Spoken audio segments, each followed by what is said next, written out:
Story start होती है और हमें एक टूटी हुई बिल्डिंग का सीन दिखाया जाता है जहाँ पर काफी सारे मॉन्स्टर की स्टैचू होती है। तभी हम एक लड़के को देखते हैं जो कि बोल रहा होता है कि आखिर मैं उस बूढ़े कमीने के चक्कर में यहाँ पर कैसे मर सकता हूँ। नहीं, ये काफी गलत हो रहा है। नहीं, मैं इस तरह से नहीं मर सकता। जिसके बाद हम देखते हैं कि उसके सामने एक काफी बड़ा सा सांप जो कि आता है और रोर करने लगता है, जिस पर ये लड़का बोलता है कि नहीं, मैं इस तरह से कुत्ते की मौत नहीं मरना चाहता। और ये लड़का जो कि हमारा इस कहानी का एमसी होने वाला है और हमें बताता है कि अगर मैं सोचूं कि ये सब चीज कहाँ से स्टार्ट हुई तो मुझे 15 साल पीछे जाना पड़ेगा। ईयर 2025। सडनली इस वर्ल्ड में टॉम्स जो कि अपर होने लगे। तो गाइस, टॉम्स मतलब तुम उन्हें डंजन भी बोल सकते हो। और वर्ल्ड में आए दिन अर्थक्वेक आती रहती थी जिसमें से कि टॉम्स निकलती थी और उन टॉम्स के अंदर रेलिक्स जो कि निकलती थी और इन रेलिक्स ने पूरे वर्ल्ड को ही बदल दिया और सभी हिस्टोरिकल सिविलाइजेशन में इमोशन और पावर से भरी ओल्ड स्टोरीज और लोगों की पीढ़ियां अपने अतीत में इन कहानियों के साथ जीती और सांस लेती थी। और पावर्स के सुपर नेचुरल ऑब्जेक्ट रेलिक उन सभी कहानियों में प्रकट हुआ था। और रेलिक हमेशा अपने ओनर को various super natural and power abilities दिया करती थी। और जल्दी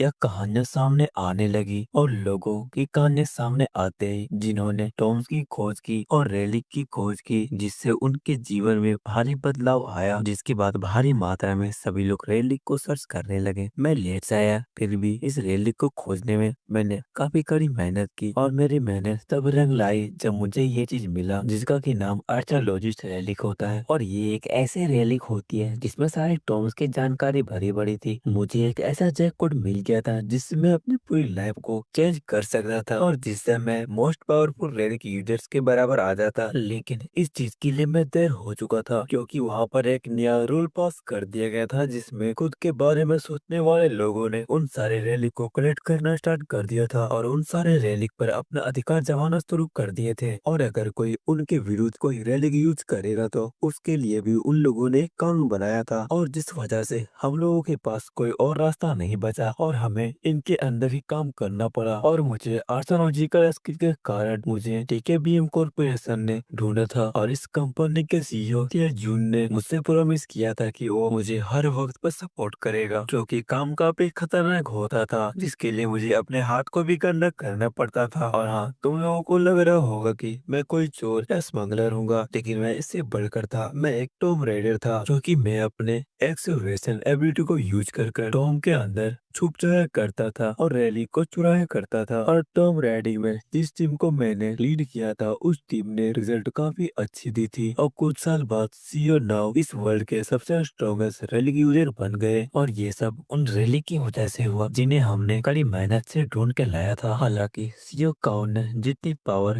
गेन की थी उतना ही मुझे बेइज्जत भी किया गया। उन लोगों ने मुझे सेल्फ सर्विस डिक्टेटर के अंडर काम करने वाला कचरा कहा। इसके बावजूद मैंने इनकी बात को सहकर मैंने अपनी कड़ी मेहनत में कमी नहीं आने दी और रैली के लिए पागल हुई दुनिया में सरवाइव करने के लिए मैं और क्या ही कर सकता था। लेकिन मैं कभी सोचा नहीं था कि इस चीज का अंत इस तरह से होगा। मुझे एक मिशन दिया गया और ये मिशन सीईओ कुआन द्वारा मेरे लिए एक ट्रैप था और उसने मुझे और मेरे कलीग्स को मरने के लिए छोड़ दिया। उसे खतरा महसूस हुआ क्योंकि हमारे स्किल्स काफी अच्छी थी और अब हमारा सीन शिफ्ट होता है और हमें प्रेजेंट का सीन दिखाया जाता है जहाँ पर जो हमारा एमसी होता है उस सांप के अटैक से बच गया होता है। जिसके बाद एमसी एक पत्थर उठाता है, उस सांप को फेंक के मारता है, उससे चिल्ला के बोलता है तूने मेरे सारे सब ऑर्डिनेट को मार दिया और क्या आखिर तुम्हारा पेट नहीं भरा जो तुम मुझे मारना चाहते हो। और सच बता रहा हूँ, अगर तुम मुझे खाओगे तो मैं तुम्हें अंदर से चीर डालूंगा। उसके बाद सांप अपना मुंह को खोलता है और एमसी जो कि काफी डर जाता है और एमसी को अपना आंख सामने दिख रहा था और वो चिल्ला के बोलता है कि टाइकॉन अगर मैं मर भी गया तो मैं तुम्हें भूत बनकर डराऊंगा। भाई क्या मजाक है यार। और जैसे ही सांप एमसी को खाने वाला होता है तभी कोई बोलता है कि आखिर तुम मरने के वक्त इतना चिल्ला क्यों रहे हो। इस आवाज को सुनकर हम सांप को देखते हैं जो कि वो भी चुप हो जाता है। इस पर एमसी बोलता है कि आखिर कौन बकवास कर रहा है। वो आवाज फिर से बोलती है, ऐसा लगता है कि तुम मेरी आवाज को सुन सकते हो। इस पर एमसी बोलता है कि तुमको क्या लगता है कि मैं पहली बार रैली की आवाज सुन रहा हूँ और मुझे नहीं पता कि मैं किस कोड से बात कर रहा हूँ और ये बेहतर होगा कि आप इस सांप को यहाँ से ले जाएं और मुझे यहाँ यहाँ से जाने दे जब तक मैं आपसे अच्छे से बात कर रहा हूँ। जिस पर कि एमसी को वो आवाज फिर से बोलता है कि तो तुमको क्या लगता है कि तुम इस कंडीशन में हो कि तुम अपनी इस बॉडी के साथ में जिंदा रह सकते हो, जो कि तुम्हारी बॉडी की आधी हिस्सा कट चुकी है, और वैसे भी मुझे नहीं लगता कि तुम ज्यादा देर तक जिंदा रह पाओगे। और जब एमसी अपनी हालत देखता है तो वो काफी शौक हो जाता है और आवाज फिर से बोलती है, बेटे तुम तो अब खत्म हो गए, खैर तुम्हारे पास एक्सप्रेशनल टैलेंट है, फिर भी तुम मुझे काफी लेट से मिले और तुम्हें इस पूरी समय तक स्ट्रगल करना पड़ा और तुम मरने से पहले अपने रैली के पूरी पावर को भी नहीं समझ सके। और हम देखते हैं कि वो जो बड़ा सा सांप होता है एमसी के ऊपर काफी तेजी से अटैक करने वाला होता है। एमसी उस आवाज को बोलता है कि मेरे बारे में इस तरह बात करना बंद करो, जैसे तुम्हें मेरी लाइफ के बारे में सब कुछ मालूम हो और तुमको क्या लगता है कि मैं इस तरह से जीना चाहता था। और मेरी लाइफ जब भी मैं इसके बारे में सोचता हूँ तो मुझे काफी गुस्सा आता है और उस कमीने बुड्ढे को चाहे कुछ भी हो जाए मैं उसे मार डालूंगा। जिस पर वो आवाज बोलती है, यार तुम काफी अमेजिंग हो और मैं तुम्हें इस तरह से मरने नहीं दे सकता। और तभी उनके बीच एक लाइट तेज से चमकने लगती है और उसी में से आवाज आ रही थी, तो चलो मैं तुम्हें एक चांस देता हूँ। तभी वहाँ पर हम एक कौवे को देखते हैं जो कि उनके सामने आता है और ये कौवा एमसी से बोल सके, तो चलो हम देखते हैं कि तुम किंग के थ्रोन को क्लेम कर पाते हो या नहीं। और तभी एमसी की आंखें खुलती है और वो अभी भी बड़बड़ाया जा रहा होता है कि आखिर किंग आखिर ये क्या बात कर रहा है और क्या ये कोई रेलिक है, क्या कोई हीरोइक रेलिक है, नहीं ऐसा नहीं हो सकता, ऐसा लगता है कि ये कोई नई क्लास का रेलिक है। और आखिर ये वो क्या बोल रहा है। तभी जब वो अपने नीचे देख रहा तो उसके पाँव बिल्कुल ठीक होते हैं, जिसे देखकर वो खड़ा हो जाता है और काफी शौक होता है और बोलता है कि मेरे पाँव तो अभी भी ठीक है। और वो अपने शरीर को छूने लगता है और वो सोच रहा होता है कि मैं तो परफेक्टली ठीक हूँ, आखिर यहाँ पर क्या हुआ था। तभी वो सामने देखता है तो काफी सारे लोग जो कि उसी को घूर कर देख रहे थे। एमसी सोच रहा होता है कि ऐसा लग रहा है ये कोई पुलिस स्टेशन है और आखिर मैं यहाँ पर क्या कर रहा हूँ। और तभी इंस्पेक्टर एमसी से बोलता है कि मैंने तुम्हें तुम्हारी आइडेंटिफिकेशन पूछी और तुम्हारे लिए हमारे पास पूरी रात नहीं है। इस पर इंस्पेक्टर एमसी से उसका नाम पूछता है, लेकिन एमसी जो कि अभी भी काफी कंफ्यूज होता है और सोच रहा होता है कि आखिर वो को वो क्या था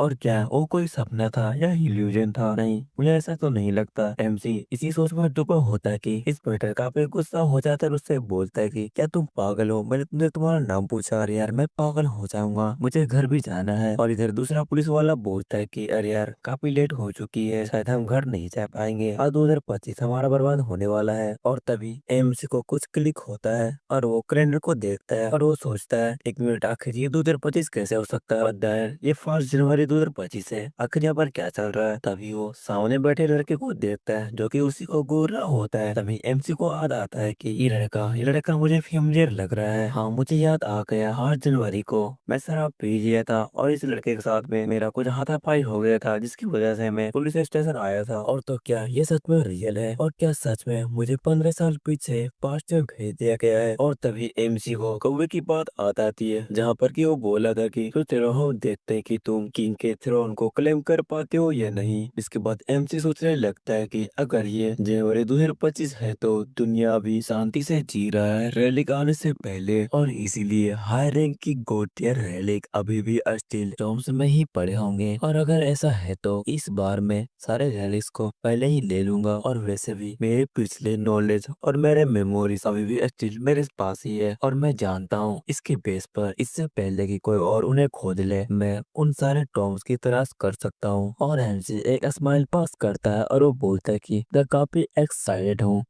जिसके बाद एमसी बताता है कि जब पूरी दुनिया रेलिक के पावर पर रिलाय होने लगी, लेकिन तब मेरा मानना था कि हाँ ऐसी कोई चीज नहीं है जो हमें इमेजिन कर सके। लेकिन मुझे लगता है कि आज का दिन मेरे लिए सरप्राइज भरा दिन है। सबसे पहले मैंने कभी विश्वास नहीं किया था कि वो एक टॉम होगी जो मेरे एक्स्ट्रावेशनल एक्सपीरियंस को भी डर से कांपने पर मजबूर कर दे। और दूसरा, इस टॉम पर भेजे जाने पर मेरा मिशन उस कमीने द्वारा बिछाया गया एक जाल था। और एंड में जब मैं मरने वाला था तभी लास्ट में मैं 15 साल पीछे मुझे वापस भेज दिया गया। लेकिन मुझे नहीं पता कि ये कैसे पॉसिबल है, लेकिन ये मेरे लिए एक बड़ा चांस है। मैं किसी की ओर से पहले मैं सारा रेलिस को अपने नाम कर सकता हूँ। तभी उसे कोई जोर से चिल्ला के बोलता है कि क्या तुम सुन रही हो। तभी जब एमसी पीछे देखता है तो ये औरत उस लड़के की माँ होती है जिससे कि एमसी ने दारू पीकर पीटा था। ये औरत एमसी से बोलती है कि आखिर तुम्हारे साथ क्या गलत है और आखिर तुम दूरी क्यों बना रहे हो और तुम इन्वेस्टर से ज्यादा ध्यान भी नहीं दे रहे, आखिर तुम करना क्या चाहते हो और क्या क्या तुमको ये सब मजाक लग रहा है? और आखिर तूने मेरे बच्चे को क्यों पीटा? क्योंकि मेरे बच्चा अभी भी सीनियर हाई स्कूलर है और इसे जितनी भी डैमेज हुई है, क्या तुम इस चीज का रिस्पॉन्सिबिलिटी लोगे? और अगर तुम्हें सेटलमेंट करनी हो तो तुम्हें मुझे पैसा देने पड़ेंगे, नहीं तो तुम्हें जेल जाने पड़ेंगे। और एमसी जब भी काफी परेशान हो गया तो सोच रहा होता है कि ये काफी अनोइंग है, सबसे पहले मुझे इस चीज से निपटना होगा। इसके बाद एमसी बताता है कि हालांकि यह 15 साल पहले की बात है, लेकिन मुझे अभी भी ये चीजें सब कुछ स्पष्टली याद है। उस हाई स्कूल के बंदे ने सबसे पहले मुझसे लड़ाई की और ये लड़का हर बार मुझे परेशान किया करता था, इसीलिए मैंने एक दिन इसके साथ में थोड़ा सा रूडलेस व्यवहार कर दिया। लेकिन ये बच्चा शुरू से इस चीज का प्लानिंग कर रहा था, क्योंकि वो बच्चा जब फ्लोर पर गिरा तो मैं उसे हल्का सा ही टच किया था और एंड में मुझे उनसे माफी मांगनी पड़ी और उनके सामने गिराना पड़ा कि वो लोग सेटलमेंट अमाउंट को थोड़ा कम कर दे, क्योंकि वो लोग जितना मुझसे मांग रहे थे मेरे पास एक भी रुपया नहीं था उसे देने के लिए। मेरे पास मेरा मेन टूल और मेरा आर्कर्ट्स रेलिक्स अभी भी मेरे पास नहीं थे, और ये कितना बेकार है कि मेरे पास इनकम का कोई भी सोर्स नहीं है, और आखिर मैं इस तरह से सारे रेलिक्स को कलेक्ट कैसे करूंगा? अरे यार, मुझे लगा कि मेरे पास कुछ होने वाला है, लेकिन ये सब लगता है कि एक धोखा है। और एमसी जो कि इन चीजों से काफी कंफ्यूज था, इसीलिए उस औरत की बात पर वो ध्यान नहीं दे रहा था, जिस बात से औरत काफी गुस्सा हो जाती है और उससे बोलती कि आखिर तुम इतना एटीट्यूड क्यों दिखा रहे हो? अगर तुम्हें सामने से कोई बात कर रहा है तो तुम्हें उनके रिस्पॉन्स देना चाहिए। और हम देखते हैं कि वो औरत हमारे एमसी पर चाटा उठाती है मारने के लिए, और ये देखकर सारे लोग उन्हीं की तरफ देखने लगते हैं। तभी जो एमसी होता है इस चीज का रियलाइज हो जाता है, जिसके बाद उस औरत के हाथ को पकड़ लेता है, और इस चीज से एमसी भी काफी शौक होता है और वो सोचने लगता है कि क्या मैंने इसे ब्लॉक कर लिया, और क्या ऐसा इसलिए क्योंकि मैं 15 साल पीछे अपने नॉलेज और एक्सपीरियंस के साथ आया हूँ, जिसकी वजह से मेरी फाइटिंग स्किल्स इंप्रूव हो गई हो, तो ये मेरे लिए प्लस पॉइंट है। जिसके बाद एमसी उस औरत को थोड़ा शांत होने के लिए बोलता है, और एमसी उस औरत से बोलने लगता है कि लड़ाई आपका बेटे ने स्टार्ट की थी, और इसके अलावा आपको नहीं लगा कि आप दोनों मेरे खिलाफ काफी रिडिकुलस हो रही हो? और शायद वो कहावत ठीक है कि जैसे लोग कहते हैं कि जैसा माँ वैसा बेटा, जिस बात से लड़का काफी गुस्सा हो जाता है और एमसी में मारने के लिए चल देता है। लेकिन जो एमसी होता है उसकी मुक्के को काफी इजीली डॉज कर लेता है और उसके हाथ पकड़कर उसे जमीन पर पटक देता है, और इस चीज से एमसी काफी सरप्राइज हुआ था और वो सोच रहा होता है कि ऐसा लगता है कि मेरी बॉडी काफी हल्की हो गई है, और मुझे लगता है कि ऐसा इसलिए है क्योंकि मुझे अभी तक रेलिस की साइड इफेक्ट नहीं मिली है। तभी वहाँ पर काफी सारे पुलिस आते हैं और एमसी से बोलने लगता है कि आखिर तुम पुलिस थाने में क्यों इतना शोर मचा रहे हो? और तभी एमसी साहब बोल देता कि देखो, मेरे पास इसके लिए पैसे नहीं है, तो मुझे इस चीज का परवाह नहीं है, तो आप मुझे जेल में बंद कर सकते हैं। जिस बात से ये औरत काफी गुस्सा हो जाती है और वो एमसी पर चिल्लाने लगती है कि आखिर तुम क्या बकवास कर रहे हो, और तुम हमें सेटलमेंट मनी भरने की वजह तुम अपने नाम पे क्रिमिनल रिकॉर्ड बना रहे हो, और तुमने भी एक बहुत बड़ी गलती कर दी है। और एमसी जो कि सोच रहा होता कि क्रिमिनल रिकॉर्ड अब इस चीज का कोई भी मायने नहीं रहेगा, और जब एक बार रेलिक्स अपेयर होने लगेगी तो पूरी दुनिया के उसमें आने वाली है। और ये अच्छा है कि मैं अभी फाइट करने के लिए काफी बेहतर हूँ, लेकिन इतना सही काम नहीं चलने वाला, और मुझे अपने एक्सकवेशन की शुरू करने के लिए मुझे पैसे की भी जरूरत होगी, और इस चीज को मुझे काफी जल्दी करनी होगी। और आखिर मुझे अभी क्या करनी चाहिए? और तभी एमसी काफी शौक हो जाता है, क्योंकि उसके सामने कुछ लिखा होता है जो कि फ्लोट कर रहा होता है। इस चीज से वो काफी हैरान था और वो अपने आंखों पे मारने लगता है कि क्या मेरी आंखें खराब हो चुकी है। और स्क्रीन पर लिखा होता है कि टॉम राइडर सियो जिनहो, जो कि एक लो ग्रेड का पॉकेट मार है, जिससे कि एक फावड़ा भी नहीं चलेगा। सियो जिनहो को लगता है कि शायद ये कोई रेलिक का काम होगा या शायद उस कौवे का काम होगा, और सियो जिनहो कौवे पर चिल्लाने लगता कि आखिर तुम मुझे क्यों देख रहे हो और आखिर तुमने मेरे साथ क्या किया? तभी जिनहो के सामने स्क्रीन ओपन हो जाती है। स्क्रीन को देखकर एमसी बोलता कि आखिर ये क्या बवाल है, और स्क्रीन पर टॉम रीडर की 4 बेसिक स्किल होती है, जिसमें से की सिर्फ एक ही अनलॉक होती है, जो कि स्पाई आई होती है और उसकी रैंक एफ होती है। और सियो जिनहो इस स्किल की मदद से 1 मीटर तक चीजें को काफी स्ट्रांगली ऑब्जर्व कर सकता है। लेकिन सियो जिनहो को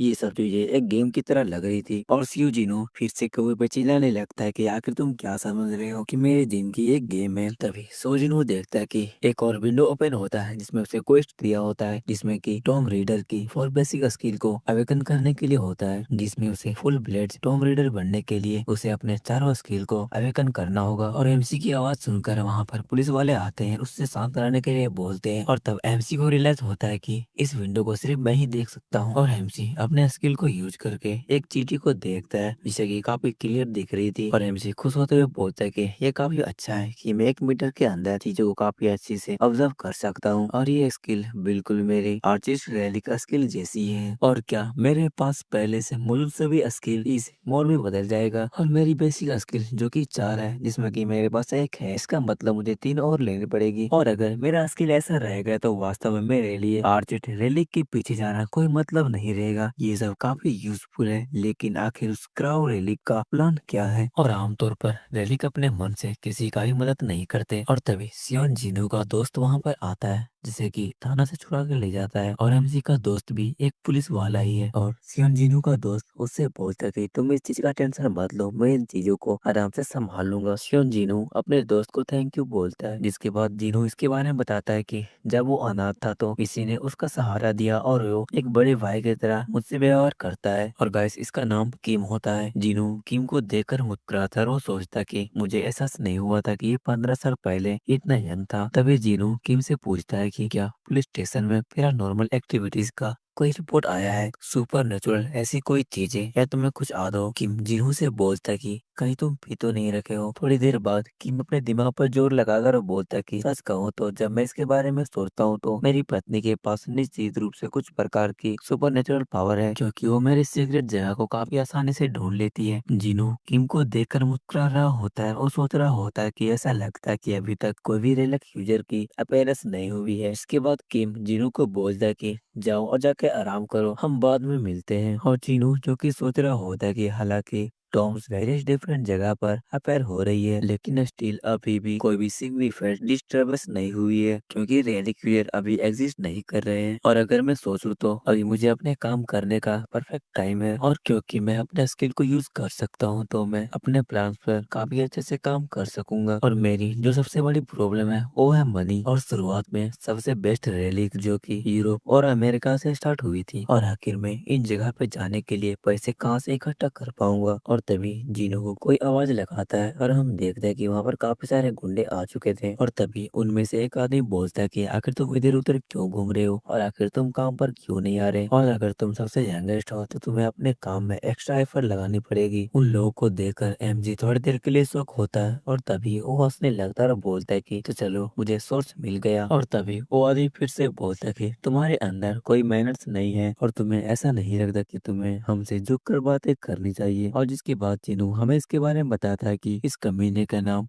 पार्क क्योंग टी है, लेकिन मैं इसे पार्क ही बोलूंगा। जीनू बताता है कि पार्क पहले एक अस्ट्रेट ठग था जो कि अभी एक आर्ट ब्रोकर बन चुका है, और ये अपनी बड़ी बहन पार्क क्यूंग के साथ में मिलकर ये लोग अपनी आर्ट गैलरी को चलाते हैं। और जब मैं हाई स्कूल में था तब मुझे कैश की जरूरत पड़ी थी, और तब मैं इनके यहाँ पर काम पर लग गया, और मैं इनके पास सिर्फ कुछ ही दिन के लिए काम करने के लिए आया था, लेकिन इन बास्टर्स ने मुझे यहाँ से इजीली नहीं जाने दिए, और ये लोग मुझे मेरी आधी उम्र तक यहाँ पर काम करवाया। और ऐसा नहीं था कि मैं काम करने में बेकार था, मैं दूसरों की तरह ही काम करता था, लेकिन मुझे उस तरह का रिस्पेक्ट नहीं मिला जिस तरह से दूसरों को मिलता था। और उन्होंने मुझे पैसे की धमकी देकर मेरे गले में पट्टा डाल दिया, और मेरे साथ कुत्ते जैसे व्यवहार किया। और अब हम प्रेजेंट का सीन देखते हैं, जहाँ पर एक लड़का जो कि जिन्हों पर चिल्ला रहा होता है कि आखिर तुम जवाब क्यों नहीं दे रहे हो, क्या तुम्हें पिटाई की जरूरत है। और तभी जीनू उसके चेहरे पर एक मुक्का मारता है, जिससे वो लड़का अपने साथियों के पास में जाके गिरता है। जिसके बाद जीनू उनसे बोलता है कि जाके अपने बॉस को बता दो कि अब मैं उनके लिए काम नहीं करूंगा। जीनू की इस बात से वो लोग काफी गुस्सा हो जाते हैं, और वो जीनू की तरफ बढ़ने लगते हैं, लेकिन जीनू उनसे बोलता है कि अब मेरे जाने से पहले मेरे जितने ही पैसे बाकी है उन सभी को मुझे देकर जाओ। और कुछ देर तक जीनू को देखने के बाद वो लोग हंसने लगते हैं, और बोलते हैं कि सच कहो तो देखो, अगर कोई अकेला रहता है तो उसका दिमाग खराब हो जाता है, तो चलो अब हम इसके अकल को ठिकाने लगाते हैं। और वो बंदा जिनू को मारने के लिए जाता है, लेकिन जिनू उसके मारने से पहले उसके मुंह पर अपना पंच जड़ देता है, और जैसे ही वो आदमी गिरने लगता है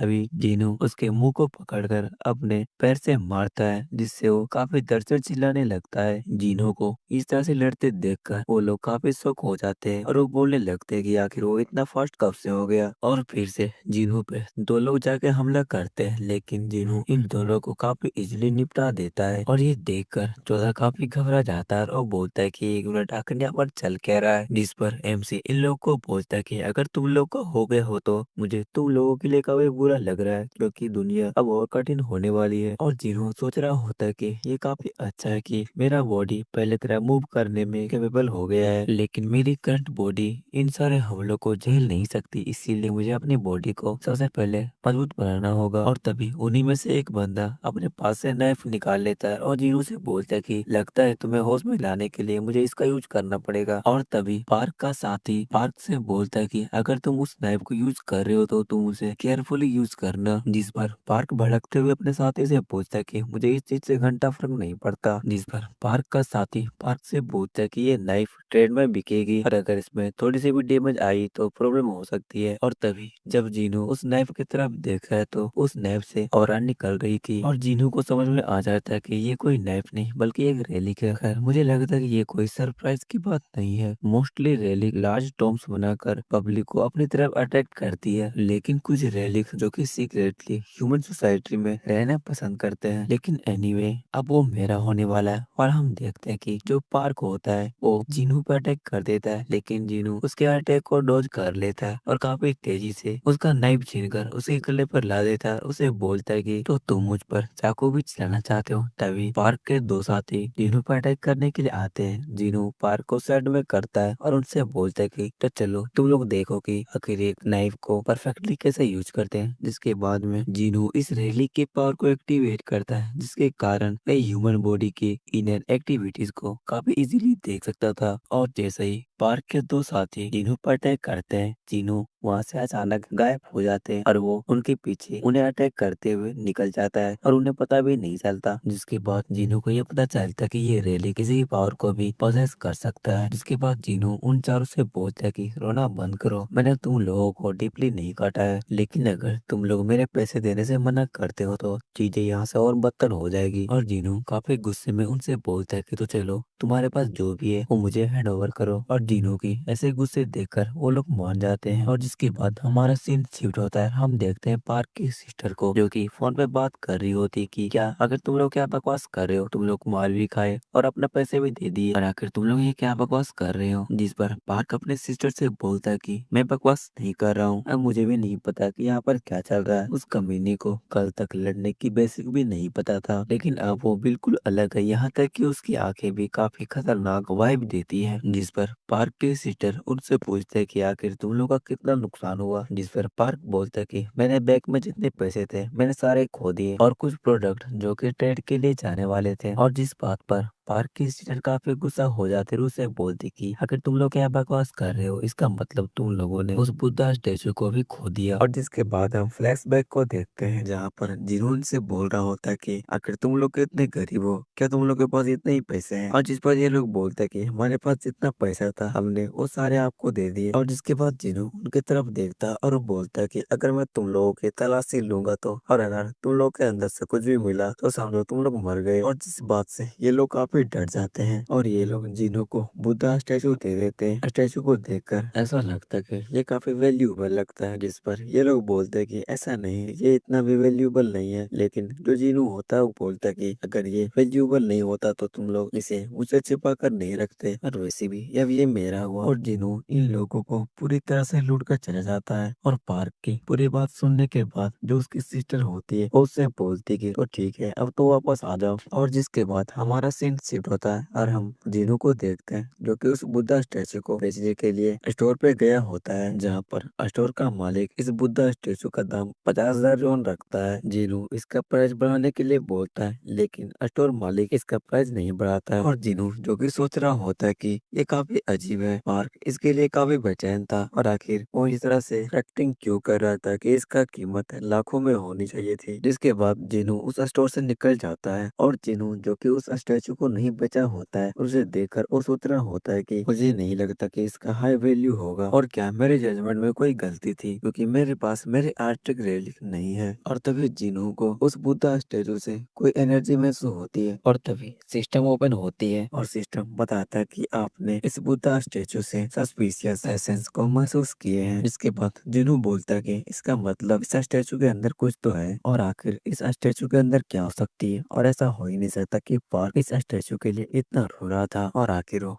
50,000 रॉन के लिए रोएगा ही क्यों। तो चलो देखते हैं कि आखिर इसके अंदर क्या है। जिसके बाद वो नाइफ निकाल लेता है और उस नाइफ से बड़े स्टाइल में उस बुद्धा स्टैचू को काट देता है, जिसमें से कि एक शीशी निकलता है और उस शीशी के अंदर लिक्विड ड्रग होती है। और जिन्हों को समझ में आ जाता है कि ये एक नशे का चीज है, और जिसके बाद जिन्हों को समझ में आ जाता है कि वो लोग आर्ट गैलरी के आड़े में वो लोग ड्रग्स सफाई कर रहे हैं। और अगर ठीक से मुझे याद है तो उनके पास काफी सारे आर्ट वर्क है, और क्या हो कि उन सभी में भी ड्रग्स होगी। और जिसके बाद जिन्हों किम को फोन लगाता है और वो किम से बोलता है कि अगर हम ड्रग्स सप्लायर को पकड़वा दे तो हमें कितना मिलेगा। शायद 10 करोड़ तक इनाम रखी गई थी। इस पर किम बोलता है हाँ। और जिसके बाद हमारा सीन शिफ्ट होता है, हम पार्क की सिस्टर को देखते हैं जो कि किसी से बात कर रही होती है, और वो उससे माफी मांग रही होती है कि आपका माल जल्दी पहुंच जाएगा, शायद हमें बनाने में काफी लेट हो चुकी है। बस मैं आपसे यही आग्रह करती हूँ कि आप कुछ दिनों तक साथ रहे, क्योंकि किसी ने हमारे पे नजर रखी हुई है। लेकिन पार्क की सिस्टर को काफी गाली सुननी पड़ती है, जिस वजह से वो उस व्यक्ति से माफी मांगती है कि मैं इस चीज को जल्दी से खत्म करने वाली हूँ। इसके बाद वो फोन कट कर देती है, जिसके बाद वो उस पर गुस्सा करती है। और तभी वहाँ पर कोई आता है जो कि पार्क होता है, और पार्क के हाथ में हथकड़ी लगी होती है और उसके साथ में किम भी होता है। लेकिन पार्क की सिस्टर इस चीज पर ध्यान नहीं देती कि उसके साथ में पुलिस आई है, और वो उसी पर चिल्लाने लगती है कि आखिर क्या तुमने बुद्धा स्टैचू को वापस लाया कि नहीं, और आखिर तुम मार खाकर क्यों आए हो। और जिस पर पार्क रोते हुए बोलता है कि हम पकड़े गए हैं, अब कुछ भी नहीं हो सकता। जिस बात से पार्क की सिस्टर बोलती है आखिर तुम क्या बकवास कर रहे हो। तभी जो किम होता है पार्क की सिस्टर से बोलता है कि हमें रिपोर्ट मिली है कि तुम लोग ड्रग्स के स्मगलिंग करते हो, और यहाँ तक कि तुम लोग उसे सप्लाई भी करते हो। और जिस पर पार्क की सिस्टर उससे बोलती है कि हम सिर्फ आर्ट वर्क को डील करते हैं और हम ऐसी कोई हरकतें नहीं करते। लेकिन तभी जो किम होता है वो अपने पास से वही लिक्विड वाली शीशी निकाल लेता है, और वो पार्क की सिस्टर से बोलता है कि देखिए आप नंगे हाथों पकड़ी गई हैं, और वैसे भी अपराधी कभी नहीं बोलता कि वो अपराध किया है, और हमने आपके खिलाफ सारे एविडेंस को जमा कर लिए हैं। और हमको इतना ही पता है कि आपके पास इतना ही नहीं है बल्कि आपके गोदाम में और भी चीजें पड़ी हुई हैं। पार्क की सिस्टर जो कि काफी गुस्से में होती है और सोच रही होती है कि ये कमीने को जियोंगजी में पड़ी वेयर हाउसेस के बारे में ही पता है, लेकिन उन वेयर हाउस के स्टोरेज में सभी में अलग अलग पासवर्ड है। ये काफी अच्छी बात है, और पार्क की सिस्टर को ऐसा लगता है कि अब ये लोग मुझे क्या ही उखाड़ लेंगे। जिसके बाद वो किम पर चढ़ के बोलने लगती है कि मुझे नहीं पता कि आप किस बारे में बात कर रहे हैं, और अगर आपके पास ठोस सबूत नहीं है तो आप हम लोगों को ऐसे ही बदनाम नहीं कर सकते सिर्फ इसलिए कि आप पुलिस है। इसका ये मतलब नहीं है कि आप किसी भी व्यक्ति पर आरोप लगा सकते हैं। लेकिन तभी जो किम होता है अपने हॉकी टॉकी को निकालता है, जिसमें से की आवाज आती है कि हमने हवासियोंग आर्ट गैलरी में जितने भी आर्ट वर्क थे हमने सारे को चेक कर लिया है, और हमें उन सभी के अंदर ड्रग्स मिली है। और की सिस्टर इस बात से काफी शौक होती है, और वो उनसे पूछती है कि आखिर आप सभी लोग मेरे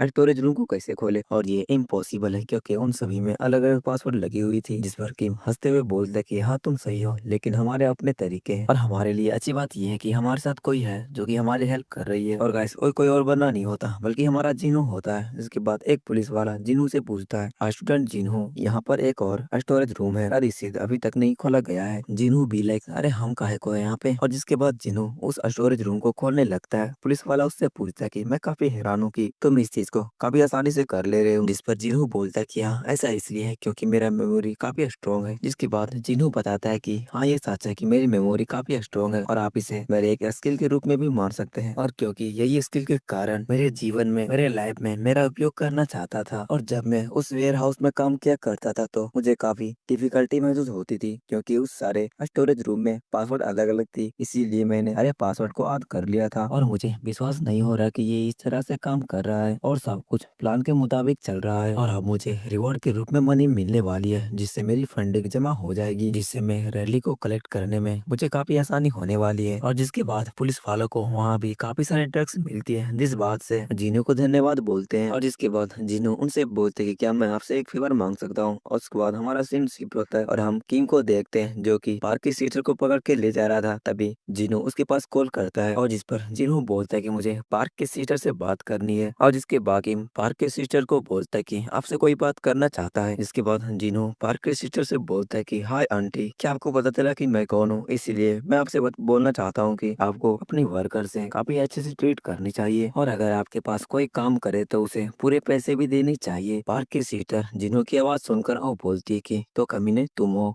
और ये सब तुम्हारी वजह से हुई है। इस पर जिन्हों बोलता है कि तो पता चल गया तो आपको हर महीने आपको पासवर्ड भी बदलनी चाहिए थी। खैर मैं आपसे यही बोलना चाहता हूँ कि आप जाइए और जेल की रोटी का एंजॉय कीजिए। इसके बाद पार्क की सीटर काफी गुस्सा हो जाती है कि जिन्हों मैं तुम्हें मार डालूंगी और बाद में तुम्हें इस चीज के लिए रिपेयर करना होगा। जिसके बाद हम जिन्हों को देखते हैं जो कि कहीं पर जा रहा होता है और बोलता है कि आज मुझे काफी फ्रेश लग रहा है। तभी उसके मोबाइल पे मैसेज आती है जो कि किम की होती है और किम ने उसे सारे रिवॉर्ड दे दिए होते हैं और किम जिनू से बोला होता है कि तुम अपने पैसे को अच्छी जगह पे यूज करना। और जिनू जो कि सोचता है कि वो मेरे बारे में काफी सोचता है, लेकिन अब उसे चिंता करने की कोई जरूरत नहीं है क्योंकि मुझे स्टार्ट करने के लिए फंड्स मिल चुकी है और अब मैं टॉम्स को देखना स्टार्ट कर सकता हूँ और मैं उस कमीने ताइजून से पहले सारे रैलीज को ढूंढ लूंगा। और बेटे तुम मेरा बस इंतजार करो। और तभी जिनू ये देखकर काफी हैरान हो जाता है क्योंकि उसके घर के ऊपर एक टॉम जो कि अपायर हो चुकी थी। तो गाइस स्टोरी में अब तो काफी मजा आने वाला है। जिसके बाद में हम और लास्ट में हम पार्क की सिस्टर को देखते हैं जो कि जेल से छूट के आ चुकी होती है। यार क्या कानून है यार इसका, इतना जल्दी वापस आ गई है। हम स्टोरी को देखते हैं कि वो किसी पे काफी गुस्सा कर रही होती है कि अब मैं वापस आ चुकी हूँ और मुझे बदला लेना है।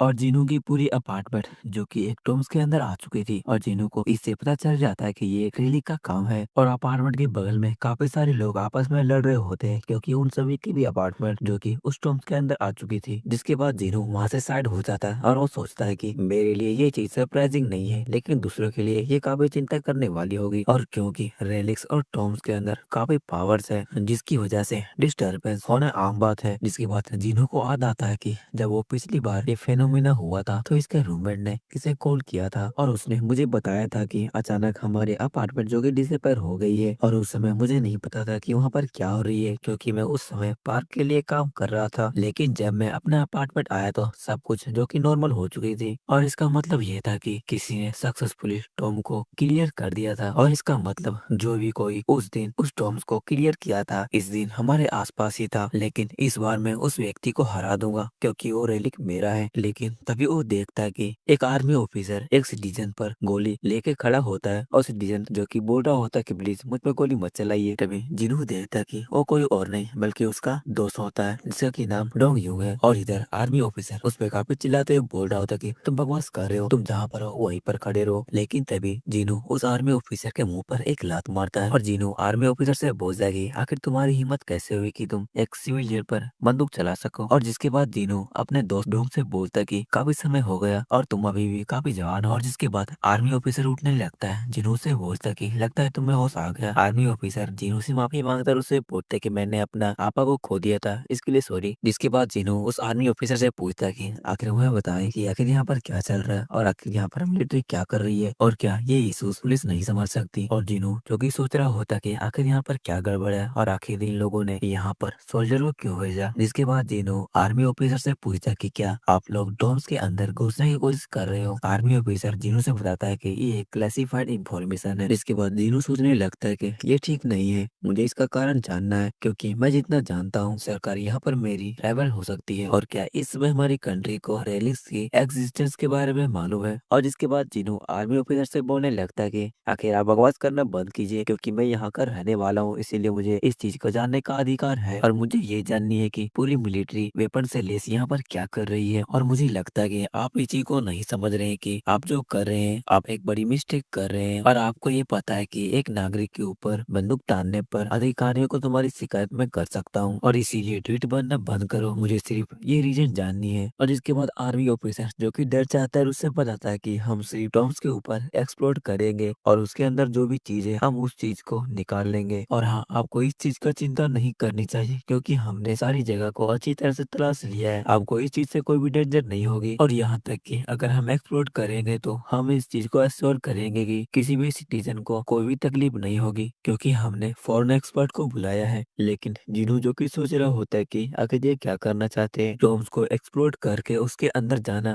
काफी मुश्किल है। लेकिन फॉरेनर एक्सपर्ट हो तो इसका मतलब ये है। और जिसके बाद जिन्हों आर्मी ऑफिसर से बोलता है कि हमें बताने के लिए शुक्रिया, अब मैं सेफ फील कर सकता हूँ। और जिसके बाद जिन्हों उस ऑफिसर को बाय बोलकर वहां से चला जाता है। और जिसके बाद डोंग जिन्हों से पूछता है कि आखिर उस पुलिस ऑफिसर ने तुम्हें क्या कहा। और जिस पर जिन्हों डोंग से बोलता है कि उसने मुझे कुछ नहीं कहा, बस यही कहा कि तुम्हें यहीं रहना होगा। और जिसके बाद जिन्हों वहां से चला जाता है और डोंग उसे बोलते रहता है कि एक मिनट, आखिर तुम कहाँ जा रहे हो। और जिसके बाद डोंग सोच रहा होता है कि ये कुछ समय से काफी अजीब बिहेव कर रहा है। और जिसके बाद हमें टॉम्स के बाहर का सीन दिखाया जाता है जहाँ पर काफी मिलिट्री होती है। तभी हमें एक लड़की को देखते हैं और जिसका की नाम लिंडा वालकर होती है, और जो कि एक अमेरिकन CIA एजेंट होती है। और वो किसी से फोन पर बात कर रही होती है और उससे बोलती है कि क्या आप इस चीज के बारे में अश्योर है कि कोरियन गवर्नमेंट को टॉम्स के बारे में अभी तक नहीं पता। और जिस पर फोन वाला व्यक्ति बोलता है कि हाँ, मैं इस चीज के लिए श्योर हूँ। और आखिर तुम बार बार मुझसे क्यों पूछते रहती हो। ऐसा इसलिए क्योंकि अगर ऐसा होता तो यहाँ पर सोल्जर का होने का कोई चांस ही नहीं होता। और जिस पर फोन वाला व्यक्ति बोलता है कि ऐसा शायद इसलिए है क्योंकि वे हमारे मामले में हमारी मदद करने के लिए पूरी कोशिश कर रहे हैं। और दूसरी बात, तुम मुझसे बार बार सवाल मत करना क्योंकि वहाँ पर काफी लोग ऐसे भी हैं जो कि इंग्लिश को समझते हैं। और आखिर अब तक मिशन कैसा चल रहा है। और जिस पर लिंडा बोलती है कि एक्सप्लोसिव जो कि कुछ ही देर में फटने वाली है और हमारी प्लान अभी तक स्मूथली चल रही है। और जिसके बाद फोन वाला बंदा लिंडा से बोलता है कि आज टॉम्स की पूरी तरह से जांच करना और अगर संभव हो तो रेलिक को भी चुरा लेना। और तभी वहाँ पर कोई पर्सन आता है और लिंडा से गुड इवनिंग बोलता है। और जिसके बाद लिंडा उसे देखकर बोलती है आखिर तुम यहाँ पर क्या कर रहे हो। और इस पर्सन का नाम अबे क्यूसी होता है जो कि member of the Japanese excavation team से होता है, जो कि लिंडा से बोलता है कि ओ क्या बात है, तुम तो काफी सरप्राइज लग रही हो और तुमसे अधिक मेरा यहाँ होना स्वाभाविक है, क्या तुमको नहीं लगता। और क्योंकि हम एक पड़ोसी देश है इसीलिए ये समझ में आता है, लेकिन आप तो अमेरिका से हैं जिसकी की लंबाई काफी दूर है, क्या मैं सच बोल रहा हूँ। और क्या बात है, तुम लोग दूसरे देशों से चोरी करने में काफी आगे हो। इस बात से लिंडा काफी गुस्सा हो जाती है और उससे बोलती है कि हम बस इंटरनेशनल पुलिस एसोसिएशन में इसे ले जाने के लिए इन रैलीज को रिकवर कर रहे हैं और हमारा मिशन शांति बनाए रखने पर फोकस है और इन रैलीज के रिकॉर्डिंग सेफ एक्सपेरिमेंट करने में ध्यान दे रहे हैं। और जिस पर कियोसी लिंडा से बोलता कि अगर ऐसी बात है तो हम जिस स्टेटमेंट में चल रहे हैं, तो यदि हम सेफ रूप से एक्सपेरिमेंट करने का वादा करते हैं तो हम खुद भी रैली को मांग सकते हैं। लेकिन हम सब जानते हैं कि तुम लोग इस चीज का अनुमति नहीं दोगे। खैर, इस चीज से कोई फर्क नहीं पड़ता और वैसे भी हम दोनों एक ही काम कर रहे हैं तो हमें इस चीज पर डिस्कशन नहीं करनी चाहिए। लेकिन मैं इस चीज का गारंटी देता हूँ कि वो रैली हमारी होगी। जिस पर लिंडा कियोसी से बोलती है कि तुम इस चीज को लेकर काफी ओवर कॉन्फिडेंट हो। और इन दोनों को बात करते हुए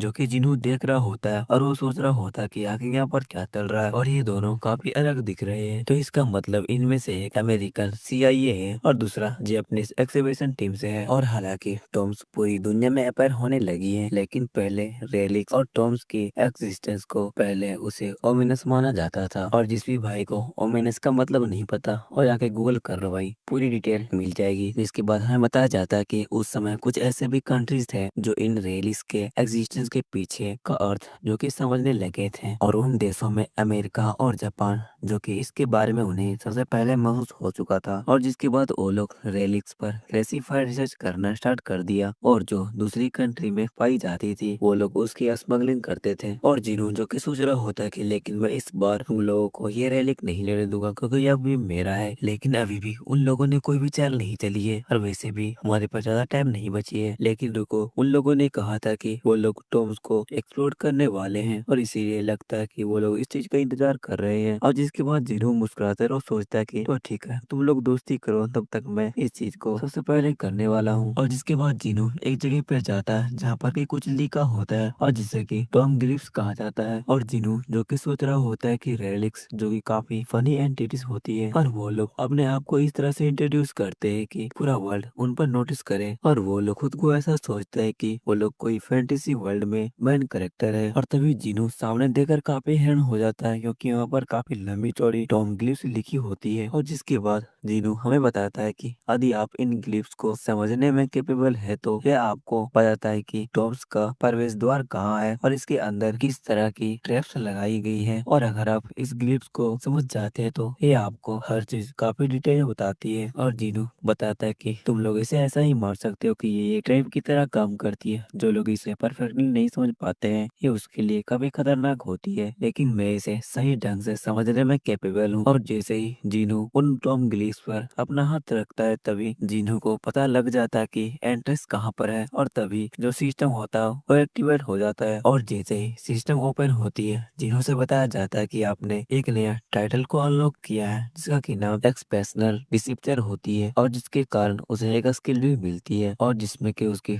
टॉम रीडर की बेसिक स्किल अवेकन होती है जो कि लैंग्वेजिस्टिक होती है जो कि एफ रैंक पे होती है। और जीनू अपने इस स्किल से कोई भी लैंग्वेज सीख या समझ सकता है काफी इजीली। और जीनू रेलिक्स की बातें सुन सकता है और उनसे काफी अच्छी कम्युनिकेट कर सकता है। और इस स्किल का एक और फायदा होता है कि जीनू रूनिक ग्लिफ्स को दूसरे से काफी बेहतर तरीके से समझ सकता है। और अब तक जीनू की टॉम लीडर की बेसिक स्किल्स में दो स्किल जो कि अनलॉक हो चुकी थी, जो कि पहला स्पाई और दूसरा लैंग्वेजिस्टिक होती है और तीसरा अभी बाकी है। और जिस पर जीनू बोलता है कि हाँ ये थोड़ी बहुत ठीक है लेकिन तुम मेरे मुंह के सामने से विंडो को हटाओ क्योंकि मुझे सामने कुछ नहीं दिख रहा। और जीनू तो ये सोच रहा होता है कि मुझे अभी अपनी दो स्किल को और अनलॉक करनी है। और जिसके बाद हमारा सीन शिफ्ट होता है, हमें कहीं और का सीन दिखा जाता है जहाँ पर कि एक पुल के नीचे एक पिलर जो कि काफी ग्लो कर रहा होता है और उस पर कुछ ग्लिप्स जो कि लिखी होती है। और तभी वहाँ पर जीनू आता है और वो बोलता है कि तो फाइनली मैं इसे ढूंढ लिया, तो चलो मैं इसे स्टार्ट करने वाला हूँ। जिसके बाद वो अपने नाइफ को निकालता है और वो उस एंट्रेंस पे अटैक करने लगता है जिससे कि वहाँ पर एक तेज रोशनी निकलती है जो कि बाहर तक जाती है। और जैसे ही जीनू उस पर अटैक करता है तो सिस्टम विंडो ओपन होती है और उसे वार्निंग लिखी आती है और सिस्टम उसे बताता है कि आपकी तरफ एक इंसान ऑरा जो कि बढ़ रही है। और तभी जहाँ पर जीनू ने अटैक किया होता है वहाँ से एक काफी तेज रोशनी जो कि बाहर की ओर निकलती है और जिससे कि उस लाइट को निकलते हुए लिंडा और कियोशी भी देख रहे होते हैं। और तभी लिंडा का एक आदमी लिंडा से बोलता है कि ऐसा लगता है कि एंट्रेंस द्वार जो कि खुल गया है। और जिस पर कियोशी बोलता है कि एंट्रेंस द्वार उस लाइट की तरफ है और वो उधर जाने लगता है और लिंडा उसे रुकने के लिए बोलती है। और जिसके बाद कियोशी एक आर्मी ऑफिसर के पास जाता है, उससे बोलता है कि तुम यहीं पे खड़े रहना और ये ध्यान करना कि कोई भी सिविलियन इसके अंदर ना पाए। और जिसके बाद लिंडा और कियोशी उस एंट्रेंस की तरफ जाने लगते हैं। लिंडा कियोशी से बोलती है कि तुम काफी झूठे हो और जिस पर कियोशी बोलता कि ये चीज तुम भी जानती हो कि अगर वो लोग हमारे काम में इंटरफेयर करेंगे तो हमें काम करना काफी मुश्किल होने वाला है और इस चीज को तुम तो जानती ही हो। और जिसके बाद ये दोनों उसी एंट्रेंस के पास पहुंचते हैं जिस पर कियोशी बोलता है कि नीचे काफी लाइट है, हमें कुछ नहीं दिखाई दे रहा है। और जिसके बाद जो लिंडा होती है एक पत्थर फेंक के देखती है जिसके बाद वो बोलती है कि ऐसा लगता है कि नीचे काफी गड्ढा है, लेकिन जो कियोशी होता है वो बोलता है कि ऐसा नहीं है, नीचे पानी होगा।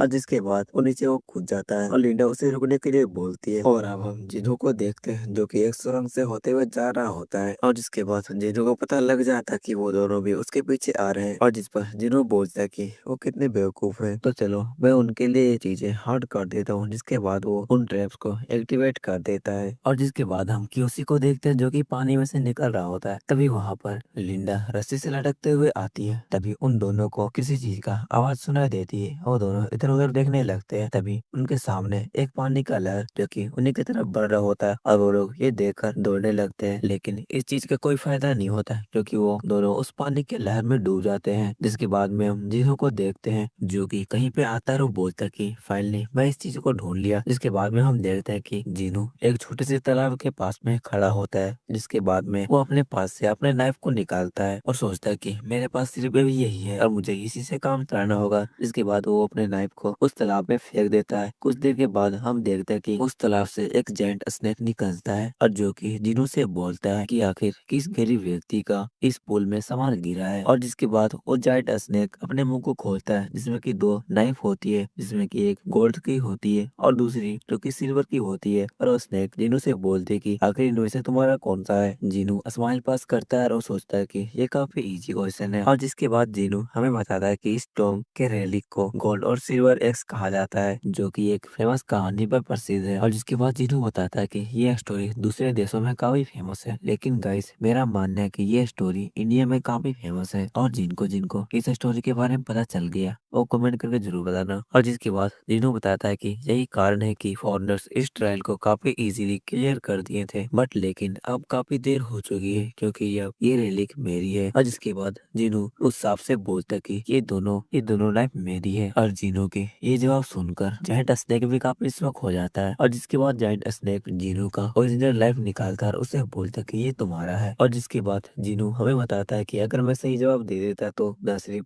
मुझे मेरा नाइफ मिलता बल्कि मुझे सिल्वर नाइफ भी और गोल्ड नाइफ भी अभी मेरा होता। लेकिन और जिसके बाद जीनू जायंट स्नेक से बोलता कि मैं अपने स्वॉर्ड को चेक करना चाहता हूँ कि क्या वो मेरा ही है या नहीं है। और जिस पर जायंट स्नेक जीनू से बोलता कि तुम चेक कर सकते हो। जिसके बाद जीनू अपने स्वॉर्ड को उसके मुंह से निकालने लगता है, लेकिन तभी जो जीनू होता है अपने स्वॉर्ड से उस जायंट स्नेक पर अटैक कर देता है। जिस पर कि जायंट स्नेक जीनू से बोलता कि आखिर तुम क्या कर रहे हो, और अब जब तुम अपने ट्रायल को कंप्लीट करने में काफी क्लोज हो तो आखिर तुम ऐसा क्यों कर रहे हो। जिस पर जीनू जायंट स्नेक से बोलता कि बकवास करना बंद करो, तुम्हें अच्छी तरह से पता है कि मैं तुम्हारे रेलिक पर भरोसा नहीं करता, और भले ही मैं क्यों ना इस ट्रायल को पास कर दूं, लेकिन इस चीज का क्या गारंटी है कि तुम मुझे कुछ रिवॉर्ड दोगे भी। और वैसे भी तुम्हारे रेलिक्स हमेशा एक जैसे ही रहती है, और कौन कह सकता है कि तुम मुझे जो इनाम दोगे वह मुझे एक साइकोपाथ मर्डर नहीं बना देगा। और जिस पर जायंट स्नेक बोलता है कि आखिर एक नॉर्मल ह्यूमन को इस चीज के बारे में कैसे पता चला। और जिसके बाद जीनो हमें बताता है कि सिल्वर एंड एक्स का ओनर जो कि उस बार मर्डर बन गया था, और इस रैली के कारण काफी लोगों की जान गई। और जिसके बाद जीनो जायंट स्नेक से बोलता है कि तुम मुझे एक नकली रैली का रिवॉर्ड दोगे, और जिस पर कि कर्ज लगा हुआ है, और तुम्हारा प्लान काफी अच्छा था। और ये आयरोनिक है कि इस ट्रायल का पर्पस सबसे पहले ईमानदारी का था। और जिसके बाद जीनू एक छलांग लगाता है और उस जायंट स्नेक के ऊपर चढ़ जाता है और अपने स्वॉर्ड से उस पे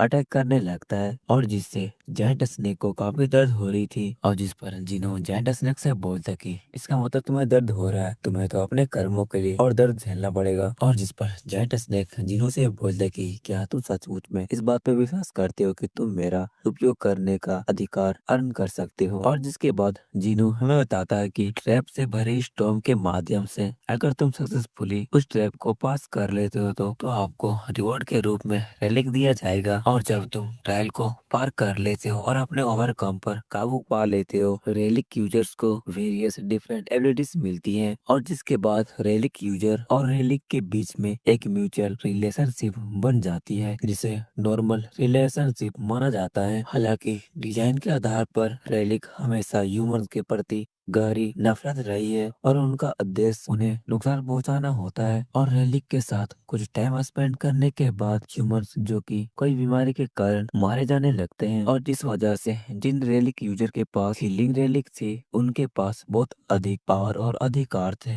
और यही कारण है कि सीओ क्वान द्वारा मुझे यूज किया गया, और मुझे इस रेलिक के साथ में कोई भी रिलेशनशिप नहीं रखनी है। और हम देखते हैं कि जिनू अपने स्वॉर्ड को उस जायंट स्नेक के अंदर घुसाने लगता है, और जिस वजह से जायंट स्नेक को भी काफी दर्द हो रहा था। और हम जिनू को देखते हैं जिसका फेस काफी डरावना लग रहा होता है, और वो जायंट स्नेक से बोलता कि तो चलो हम देखते हैं कि तुम कब तक इस चीज को सहते हो, क्योंकि मैं तुम्हें अपना डोमिनेंस दिखाऊंगा और तुम्हें फोर्स करूंगा कि तुम मेरे सामने सबमिट करो।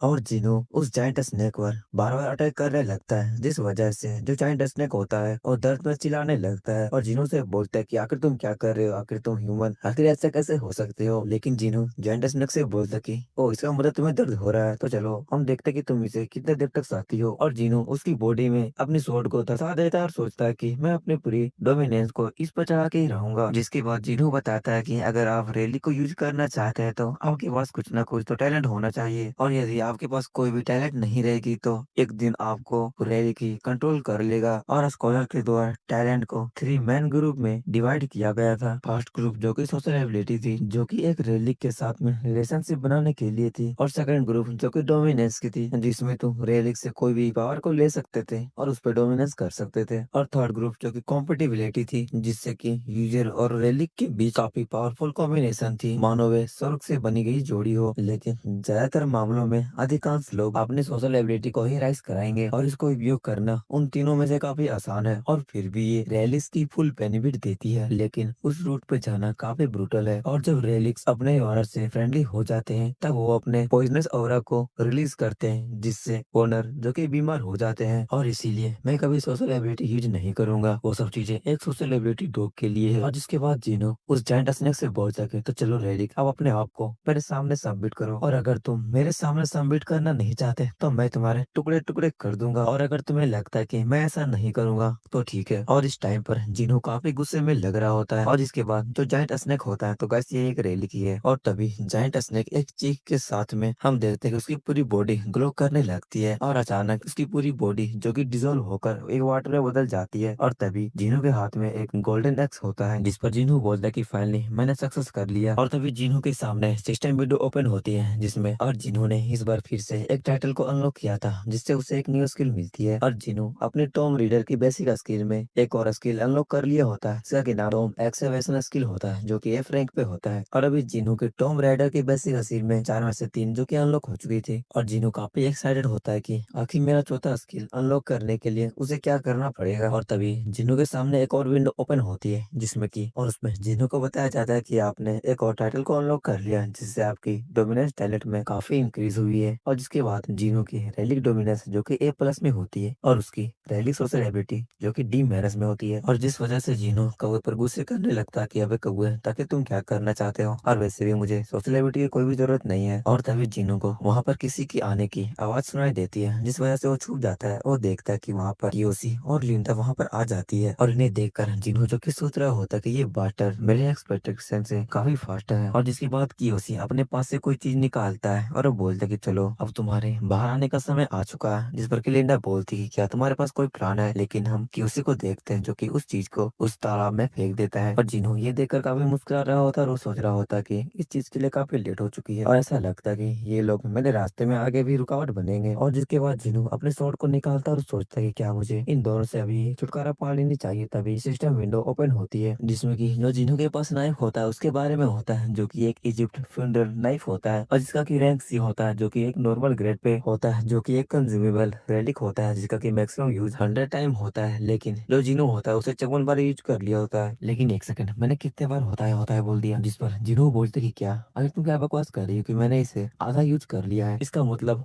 वो मुझसे कह रही है कि तुम अपने माइंड से काम करो। और इधर हम कियोशी को देखते हैं, जो कि काफी फ्रस्ट्रेट होता है कि आखिर अभी तक तालाब से कोई भी रिस्पॉन्स क्यों नहीं आ रहा है, मैंने तो मूल रूप से अपना चीजें को उस तालाब में फेंक दिया था। और जिस पर लिंडा कियोशी से बोलती है कि इसका मतलब एक भविष्यवाणी तो जापान में एक यूयर है जिसके पास सोलोपैथिक रेलिक है। और जिस पर कियोशी जो कि पहले से परेशान था और लिंडा से बोलता है कि चाहे कुछ भी हो पर अभी इम्पोर्टेंट ये नहीं है, और यहाँ पे पहले से ही किसी और ने रेलिक को ले लिया है, और क्या ये बड़ा मुद्दा नहीं है, इसके बारे में किसी और को भी पता है। जिस पर लिंडा कियोशी से बोलती कि हाँ ये सच है, क्योंकि यहाँ पर चारों ओर जमीन पर किसी और के फुटप्रिंट्स हैं, और कोई ना कोई तो यहाँ पर आया है। और तभी कियोशी और लिंडा को कोई आवाज सुनाई देता है, और हम देखते हैं कि वो चीज जिन्हों ने किया होता है एक पत्थर फेंक कर। और जिन्हों जो कि सोच रहा होता है कि तो चलो हम देखते हैं कि ये दोनों बच पाएंगे या नहीं, क्योंकि ये टॉम सब ढहने वाली है। और जिसके बाद जिन्हों उस एक्स की मदद से उस टॉम को क्रॉस करने लगता है, जिससे वहाँ पर एक अर्थक्वेक आने लगती है, जिससे ये दोनों काफी घबरा जाते हैं। और जिसके बाद हम जिन्हों को देखते हैं जो कि कहीं पर जा रहा होता है, और अचानक वो एक टनल से बाहर निकलता है। और जिसके बाद जिन्हों बताता है कि जब मैं अपना अपार्टमेंट गया तब तक सब कुछ ठीक हो गया था, और लोग भी अपने अपने कमरे में चले गए। और जिसके बाद जिन्हों अपने दोस्त डिंगा के पास जाता है और उससे बोलता है कि तुम यहाँ पर क्या कर रहे हो। डिंगा उसे बताता है कि हमारे अपार्टमेंट से टॉम चला गया, अगर तुम इतना देर कहाँ थे। जिस पर जिन्हों अपने दोस्त से बोलता कि ये सब तो ठीक है, लेकिन मुझे भूख लगी है, चलो अपने कमरे में चलते हैं। लेकिन उसका दोस्त जो कि बोल रहा होता है कि अरे यार नहीं, मुझे जिंदा दफन नहीं होना है। और इधर हम कियोशी को देखते हैं जो कि किसी से बात कर रहा था और बोलता है कि आखिर तुम क्या बकवास कर रहे हो, कि एक और भविष्यवाणी की गई थी कि कोरिया में हमसे पहले कोई और रैली को ले लेगा, और आखिर अभी तुम लोग मुझे क्यों बता रहे हो, तुम्हें ये चीज पहले बताना चाहिए था। और आखिर इतने इम्पोर्टेंट जानकारी को अपने पास रखकर क्या सोच रहे थे। और जिस पर फोन पर वाला व्यक्ति कियोशी से बोलता कि हमें इस चीज के बारे में काफी लेट पता चला, और वैसे भी तुम फ्यूचर का रेलिक यूजर को तो जानते ही हो। कियोशी बोलता है इसका मतलब कैंजी पढ़ने में काफी लेट है। फोन पर वाला व्यक्ति बोलता है हाँ करेक्ट है। और जिस पर कियोशी गुस्सा होते हुए बोलता है कि लेकिन तुम लोगों ने तो कहा था कि जो तुम्हारे पास व्यक्ति है वो काफी विद्वान है, तो आखिर वो इसे पढ़ने में इतना लेट क्यों लगा रहा था। जिसके बाद फोन वाला व्यक्ति कियोशी से बोलता है कि तो ठीक है, तुम अपने काम पे ध्यान दो, ये गलती दोबारी नहीं होनी चाहिए। और दूसरी बात, तुम्हें केयरफुल रहना होगा क्योंकि रैली लेने वाला है बंदा वो कोई ऑर्डिनरी बंदा नहीं है। और जिसके बाद हमारा सीन शिफ्ट होता है, हम देखते हैं जिनू को जो कि अपने लैपटॉप पर कुछ देख रहा होता है और जिनू जो कि सोच रहा होता है कि ये लैंग्वेजिस्टिक स्किल काफी अच्छी है और इसकी मदद से मैं डिफरेंट लैंग्वेज को समझ सकता हूँ। लेकिन ये वो समय है जब रैली के अस्तित्व के बारे में पूरी दुनिया में जानकारी मिल चुकी थी। लेकिन मुझे सबसे पहले ये जानना है कि सीईओ क्वान आखिर क्या प्लान बना रहा है। जिसके बाद जिनू टीकेबीएम कंपनी की रिगार्डिंग इंफॉर्मेशन निकालने की कोशिश करता है जिसमें कि वो असफल होता है। और तभी वहाँ पर जिनू का दोस्त डैंग आता है और जिनू से पूछता है कि क्या तुम दूसरी लैंग्वेज को भी समझ सकते हो। और जिस पर जिनू डैंग से बोलता है कि तो क्या मैं तुम्हें पढ़कर सुनाऊं। और जिस पर डैंग मना कर देता है। और जिसके बाद जिनू डैंग से टीकेबीएम कंपनी के बारे में पूछता है कि क्या तुम्हें उसके बारे में कुछ पता है। तो गाइस, अगर आपको नहीं पता कि टीकेबीएम क्या है तो मैं बता दूं कि ये सीईओ क्वान का कंपनी का नाम है। और इसके बाद जिनू डैंग से बोलता है कि मैं बस उस कॉर्पोरेशन का सीईओ के बारे में कुछ डिटेल्स निकालना चाहता हूँ। जिस पर डैंग जिनू से पूछता है कि पर तुम्हें उसकी डिटेल क्यों चाहिए और क्या ये चीज तुम्हारे काम की वजह है। खैर, मुझे नहीं पता कि उसकी जानकारी जानकर तुम्हें क्या फायदा होने वाली है, लेकिन ऐसा नहीं है कि कोई बड़े कॉर्पोरेटर के सीईओ किसी छोटी कंपनी के इंटर्न से मिलने के लिए अपने रास्ते से हट जाएगी। और जिसके बाद जिनू थोड़ा सा निराश हो जाता है और कुछ देर बाद सोचने के बाद उसे याद आता है कि जब वो पार्क के पास में काम कर रहा था तो उसके पास एक आर्ट गैलरी थी और शायद मुझे उन लोगों के पास से सीईओ क्वान के रिगार्डिंग कुछ न कुछ इंफॉर्मेशन जरूर मिलेगी। और जिसके बाद हमारा सीन शिफ्ट होता है, हमें दिखाया जाता है पार्क के उन्हीं आदमियों को जो कि आप इससे बात कर रहे होते हैं कि हमारे एल्डर पार्क यंगनिम की सिस्टर को अरेस्ट कर लिया गया है तो हम इस बिजनेस को स्टार्ट नहीं कर सकते। और सच बोला जाए तो हम बेरोजगार हो चुके हैं। और जिस पर पीला हेयर वाला बंदा बोलता है कि हाँ मुझे पता है। जिस पर ये बोलता है कि ये सब उस कमीने की वजह से हुआ है और हमें उस कमीने जिनों से मिलना होगा। और तभी उसके दोनों आदमी बोलने लगते हैं कि हम उस कमीने को मार के ही रहेंगे, हम अपने एल्डर पार्क और उसकी सिस्टर की बदला लेंगे। तो गाइस, इस बंदे का नाम निम है। और जिसके बाद निम बोलता है कि हाँ क्यों नहीं, हम अपने बॉस का इस तरह से बेइज्जती नहीं कर सकते। और तभी निम के फोन पर किसी का कॉल आता है जिसे देखकर वो काफी गुस्सा करने लगता है और ये फोन किसी और का नहीं बल्कि जिनू का होता है। और निम बोलने लगता है कि आखिर ये कमीना मुझे फोन क्यों कर रहा है। जिसके बाद वो फोन को पिक करता है और हेलो बोलता है। और जिस पर जिनू निम से बोलता है कि तुम्हें फोन को उठाने में इतना देर क्यों लग गया। लेकिन जो निम होता है वो जिनू को गाली देने लगता है कि तुम्हारी वजह से हमारे एल्डर पार्क यूंग सिंह और उसके सिस्टर को जेल जाना पड़ा। जिस पर जिनू किम से बोलता है कि इसका मतलब कि तुम लोग अभी भी बिजनेस के अंदर ही हो और मुझे पता है कि तुम लोग अभी भी अपने लिक्विडेशन पर साइन नहीं किए हो। और जिस पर निम जिनू से बोलता है कि कमीना आखिर तुम कहना क्या चाहते हो, तुम्हारी वजह से हमारी पूरी कंपनी चौपट हो चुकी है और तूने हमारा सारा आर्ट वर्क को भी जब्त करवा दिया। अब हमारे पास कोई भी ऑप्शन नहीं है, हमें अपनी कंपनी बंद करनी होगी। और इसके बाद जिनू उनसे बोलता है कि इसका मतलब तुम लोग अभी बेरोजगार हो चुके हो। ठीक है, मैं चाहता हूँ कि तुम लोग मीटास अटेंड करो। जिसके बाद हमें बताया जाता है कि मीटास लास वेगास में स्थित दुनिया का सबसे बड़ा सिगरेट नीलामी घर है और ये जगह दुनिया का सबसे बड़ा खतरना रखने के लिए जानी जाती है। और मैं ये फैक्ट को जानता हूँ कि क्वेंटाइन जून ने इस ऑक्शन में हिस्सा लिया था और उसे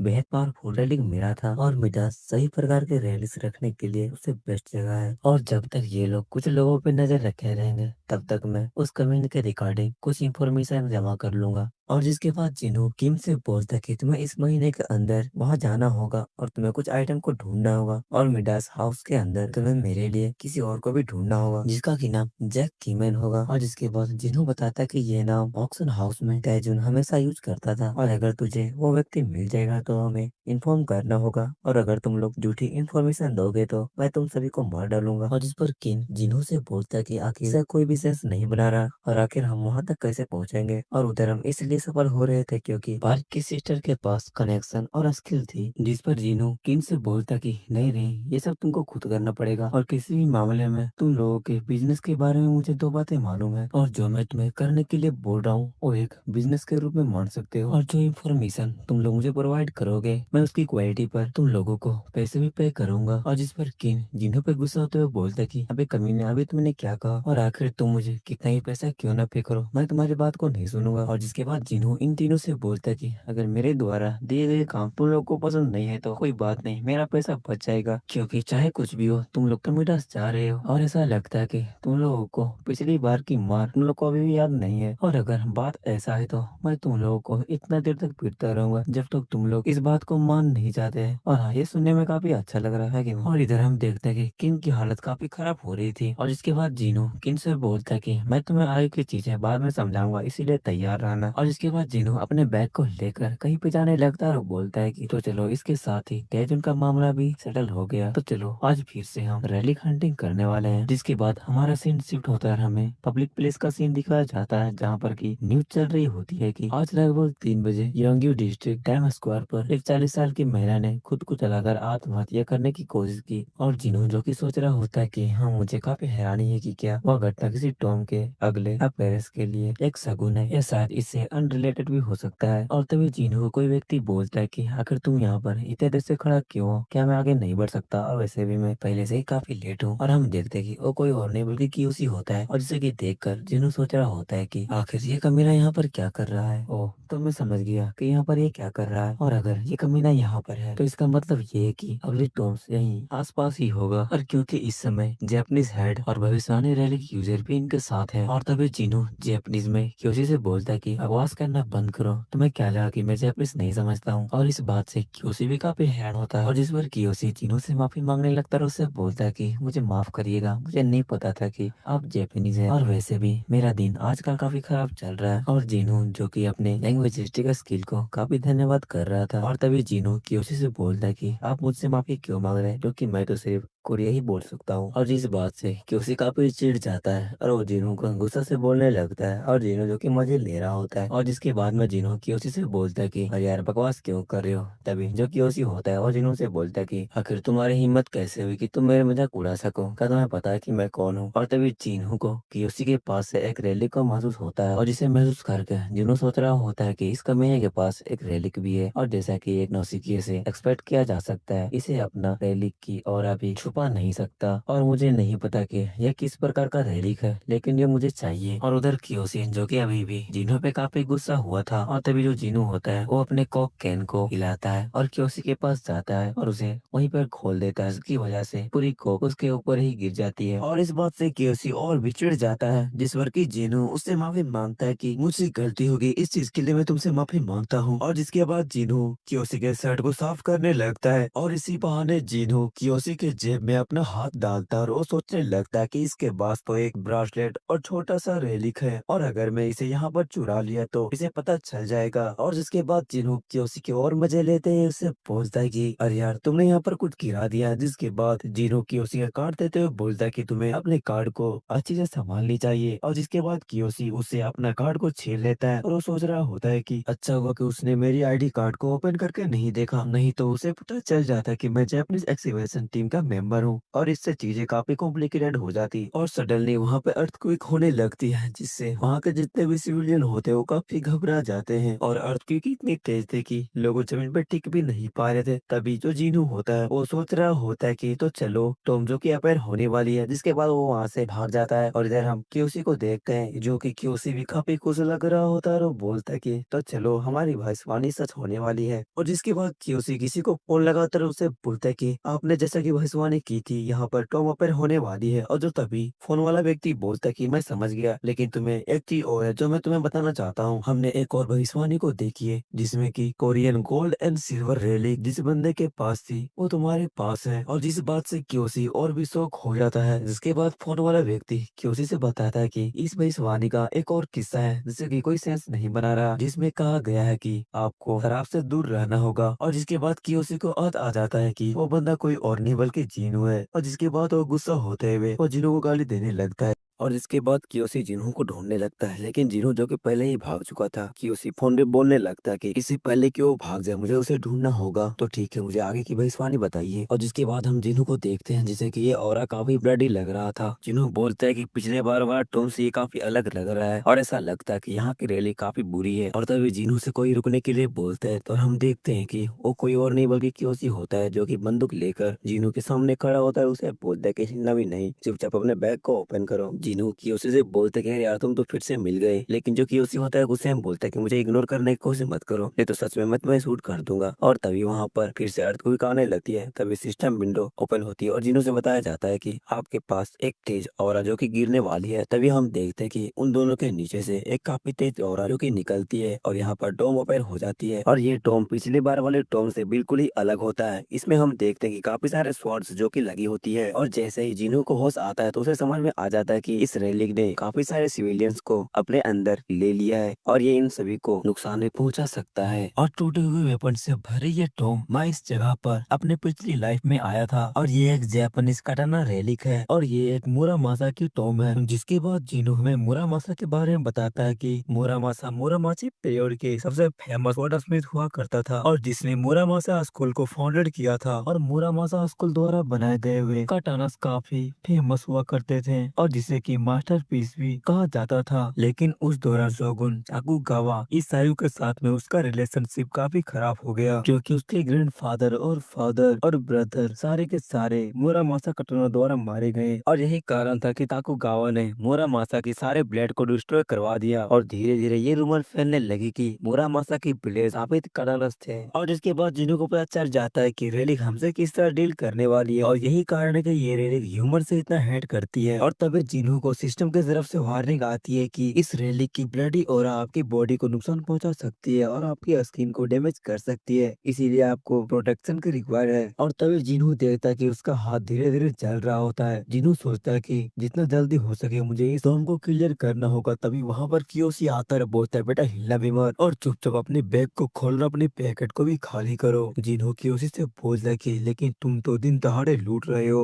और वैसे भी मैं तुम्हारी बात क्यों सुनूं। कियोशी जिन्हों से बोलता है कि बकवास करना बंद करो और अगर तुम्हें गोली नहीं खानी है तो चुपचाप मेरी बात सुनो। लेकिन जिन्हों कियोशी से बोलता है कि अगर तुम चाहते हो तो तुम मुझ पर गोली चला दो, और क्योंकि वैसे भी ये काम नहीं करने वाला। जिस बात से कियोशी काफी गुस्सा हो जाता है और उससे बोलता है कि और जिन्हों गाली देते हुए बोलते कि कमीने तुम काफी ज्यादा बोल रहे, तुम्हें सबक सिखाना पड़ेगा। जिसके बाद वो जिन्हों से बोलता है कि सबसे पहले मैं तुम्हारे पैर पर गोली मारूंगा। और जैसे ही कियोशी जिन्हों के पैर पर गोली चलाने जाता है और तभी जो उसकी बंदूक होती है और उसी के हाथ में ही ब्लास्ट हो जाती है, जिस वजह से उसके हाथ में काफी दर्द होती है। और जिसके बाद जिन्हों कियोशी से बोलता है कि जब आप टॉप्स में होते हैं तब आपके मॉडर्न वेपन जो कि वर्क नहीं करते हैं, क्योंकि रेलिक्स अपने टॉप्स में ह्यूमंस को इतने इजीली नहीं रहने देते। कियोशी जिन्हों से बोलता है कि आखिर तुम्हें इसके बारे में कैसे पता, तो इसका मतलब यह है कि गोल्ड और सिल्वर एक रेलिक तुम्हारे पास होनी चाहिए। जिसके बाद जिन्हों कियोशी की कॉलर पकड़कर उससे बोलता है कि अब वो रेलिक मेरा है तो तुम उसके बारे में बात करना बंद करो और तुम मेरे रास्ते में बार बार आ रहे हो, इसलिए मैं तुमसे कहता हूँ कि तू पीछे हट जाओ, तुम्हारे लिए काफी अच्छा होगा। जिसके बाद जिन्हों उसे जमीन पे पटक देता है और तभी हम देखते हैं कि कियोशी को काफी सारे अनडेड जो कि पकड़ने लगते हैं। कियोशी चिल्लाते हुए बोलता है कि आखिर ये सब क्या है, जिस पर कि जिन्हों कियोशी से बोलता है कि तुम काफी बेवकूफ हो, शायद तुम टेंशन मत हो, ये तुम्हें मारेंगे नहीं बस तुम्हें तंग करेंगे। और हम देखते हैं कि कियोशी चिल्लाते रह जाता है, लेकिन जिन्हों जो कि वहाँ से चला जाता है। कियोशी गुस्से में बेटा तुम जहाँ भी मिलोगे मैं तुम्हें मार डालूंगा। और तभी कियोशी के सामने टॉस में फंसे हुए लोग आते हैं, वापस से बातें करने लगते हैं कि आखिर ये कौन बंदा है, आखिर इतना पागल क्यों लग रहा है, कितना गंदा लग रहा है। और तभी जो कियोशी होता है इन सबसे बोलने लगता है कि यहाँ सब कुछ कंट्रोल में है, इसीलिए आप उनसे नहीं डरे और चाहे कोई है जो जापानीज बोल सकता है। और तभी उन्हीं से एक बंदा आता बोलता है मैं थोड़ा जानता हूँ। कियोशी उससे बोलता है तो ठीक है चलो आप मेरी मदद कर दो। और तभी उस बंदे को काफी सारे लोग रोकने लगते हैं कि उस बंदे के पास गन है। कोई बोलता है कि वो बंदा अगर डेंजरस हुआ तो क्या हो सकता है, लेकिन जो बंदा होता है बोलता है कि लेकिन हम इसे ऐसे नहीं छोड़ सकते हैं। और जिसके बाद कियोशी को हार मानकर उसे अपनी कार्ड दिखानी पड़ती है। उसे वो बोलता है कि देखो यार मुझे विश्वास करो, मैं जापानीज एक्सकवेशन टीम से हूँ, मैं कोई चोर या डेंजरस व्यक्ति नहीं हूँ और मैं वादा करता हूँ कि मैं तुम सभी को यहाँ से सेफली वापस ले जाऊंगा। और अब हम जिन्हों को देखते हैं जो कि जब वो कियोशी को जमीन में पड़ता होता है तब उससे वो उसके रेलिक को चोरी कर लिया था। इसके बाद वो उसे चेक करने लगता है और जिसमें कि एक रस्सी का ब्रेसलेट होता है और दूसरा जो कि राइस केक होता है। और ये रेलिक जो कि कोई लोक कला से ली गई है, जिसमें कि भाई और बहन जो कि सूर्य और चंद्रमा बन गए। तो गाइस सूर्य और चंद्रमा जो कि उस किताब की उस कहानी की टाइटल थी। और जिसके बाद हमें बताया जाता है कि अधिक चावल के केक को बचाने के लिए उस बाघ ने उसकी माँ को मार डाला और उस शेर ने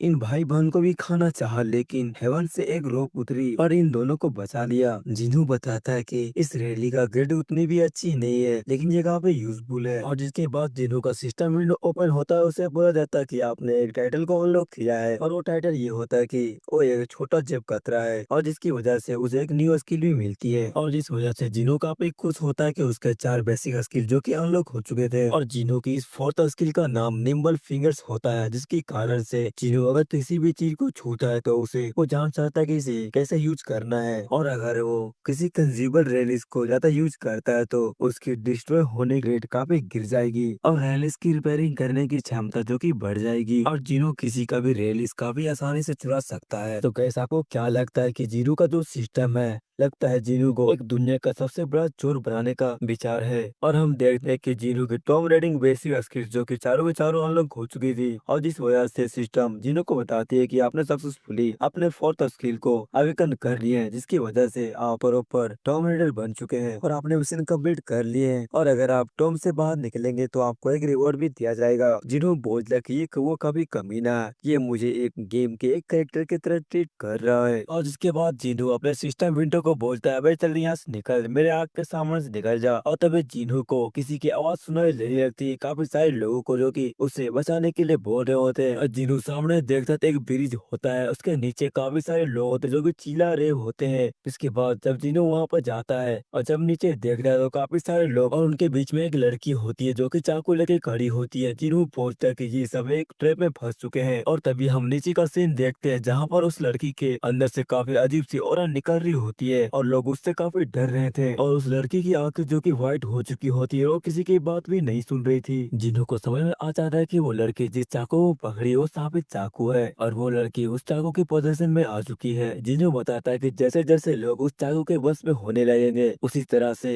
बाकी को लोगों को बचना काफी मुश्किल हो जाएगी और इसी तरह से सारे लोग मारे जाएंगे और इस ट्रैप का नेचर यही है और जितना लोग इस गड्ढे में गिरेंगे और मरेंगे उतना ये ब्रिज डेवलप होता जाएगा। सही मायने में बोला जाए तो ये तकरीब फाइजल ट्रैप है और जिसके बाद जीरो इन बंदे से पूछता कि आखिर तुम्हें इस गड्ढे में किसने गिराया, क्या वही वही जापानीज बंदा है और जिस पर कि ये लोग बोलते कि हाँ ये वही बंदा था, हमने उसे छुड़ाया। जिसके बाद उसने हमें बोला कि किसी सीक्रेट की रक्षा के लिए हमें मरना होगा और इस बात से जिन्हों काफी गुस्सा हो जाता है। जिन्हों सोचने लगता है कि इसका मतलब ये वही बंदा होगा जो भविष्यवाणी करता है और उसी ने इसे ऐसा करने के लिए कहा होगा और जिसके बाद में हम जिन्हों को देखते हैं जो कि काफी हीरोइक स्टाइल में उस गड्ढे में उतरने लगता है और उसके सामने काफी सारे ब्लेड्स होती है और जिसके बाद वो अपने स्वॉर्ड को निकालता है, उन ब्लेड को काटते हुए वहाँ पर एक ग्रैंड लैंडिंग करता है और तभी जो लड़की पॉजेस हो चुकी थी और जिन्हों की तरफ बढ़ने लगती है उसे अटैक करने के लिए, लेकिन तभी जो जिन्हों होता है उसी रोक रैली को निकालता है और उस लड़की की तरफ देखकर उसे बोलता है कि तो जाओ उस लड़की को पकड़ लो। जिसके बाद हम देखते हैं कि वो रोक सीधे जाकर उस लड़की को घेर लेती उसे बांध देती है, जिसकी वजह से लड़की नीचे गिर जाती है और जिसकी वजह से उस लड़की के हाथ से वो चाकू गिर जाती है। जिसके बाद जिन्हों उस चाकू को उठाता है तभी जो चाकू होती है वो बोलने लगती है कि आखिर तुम हो कौन, खैर इस चीज से कोई फर्क नहीं पड़ता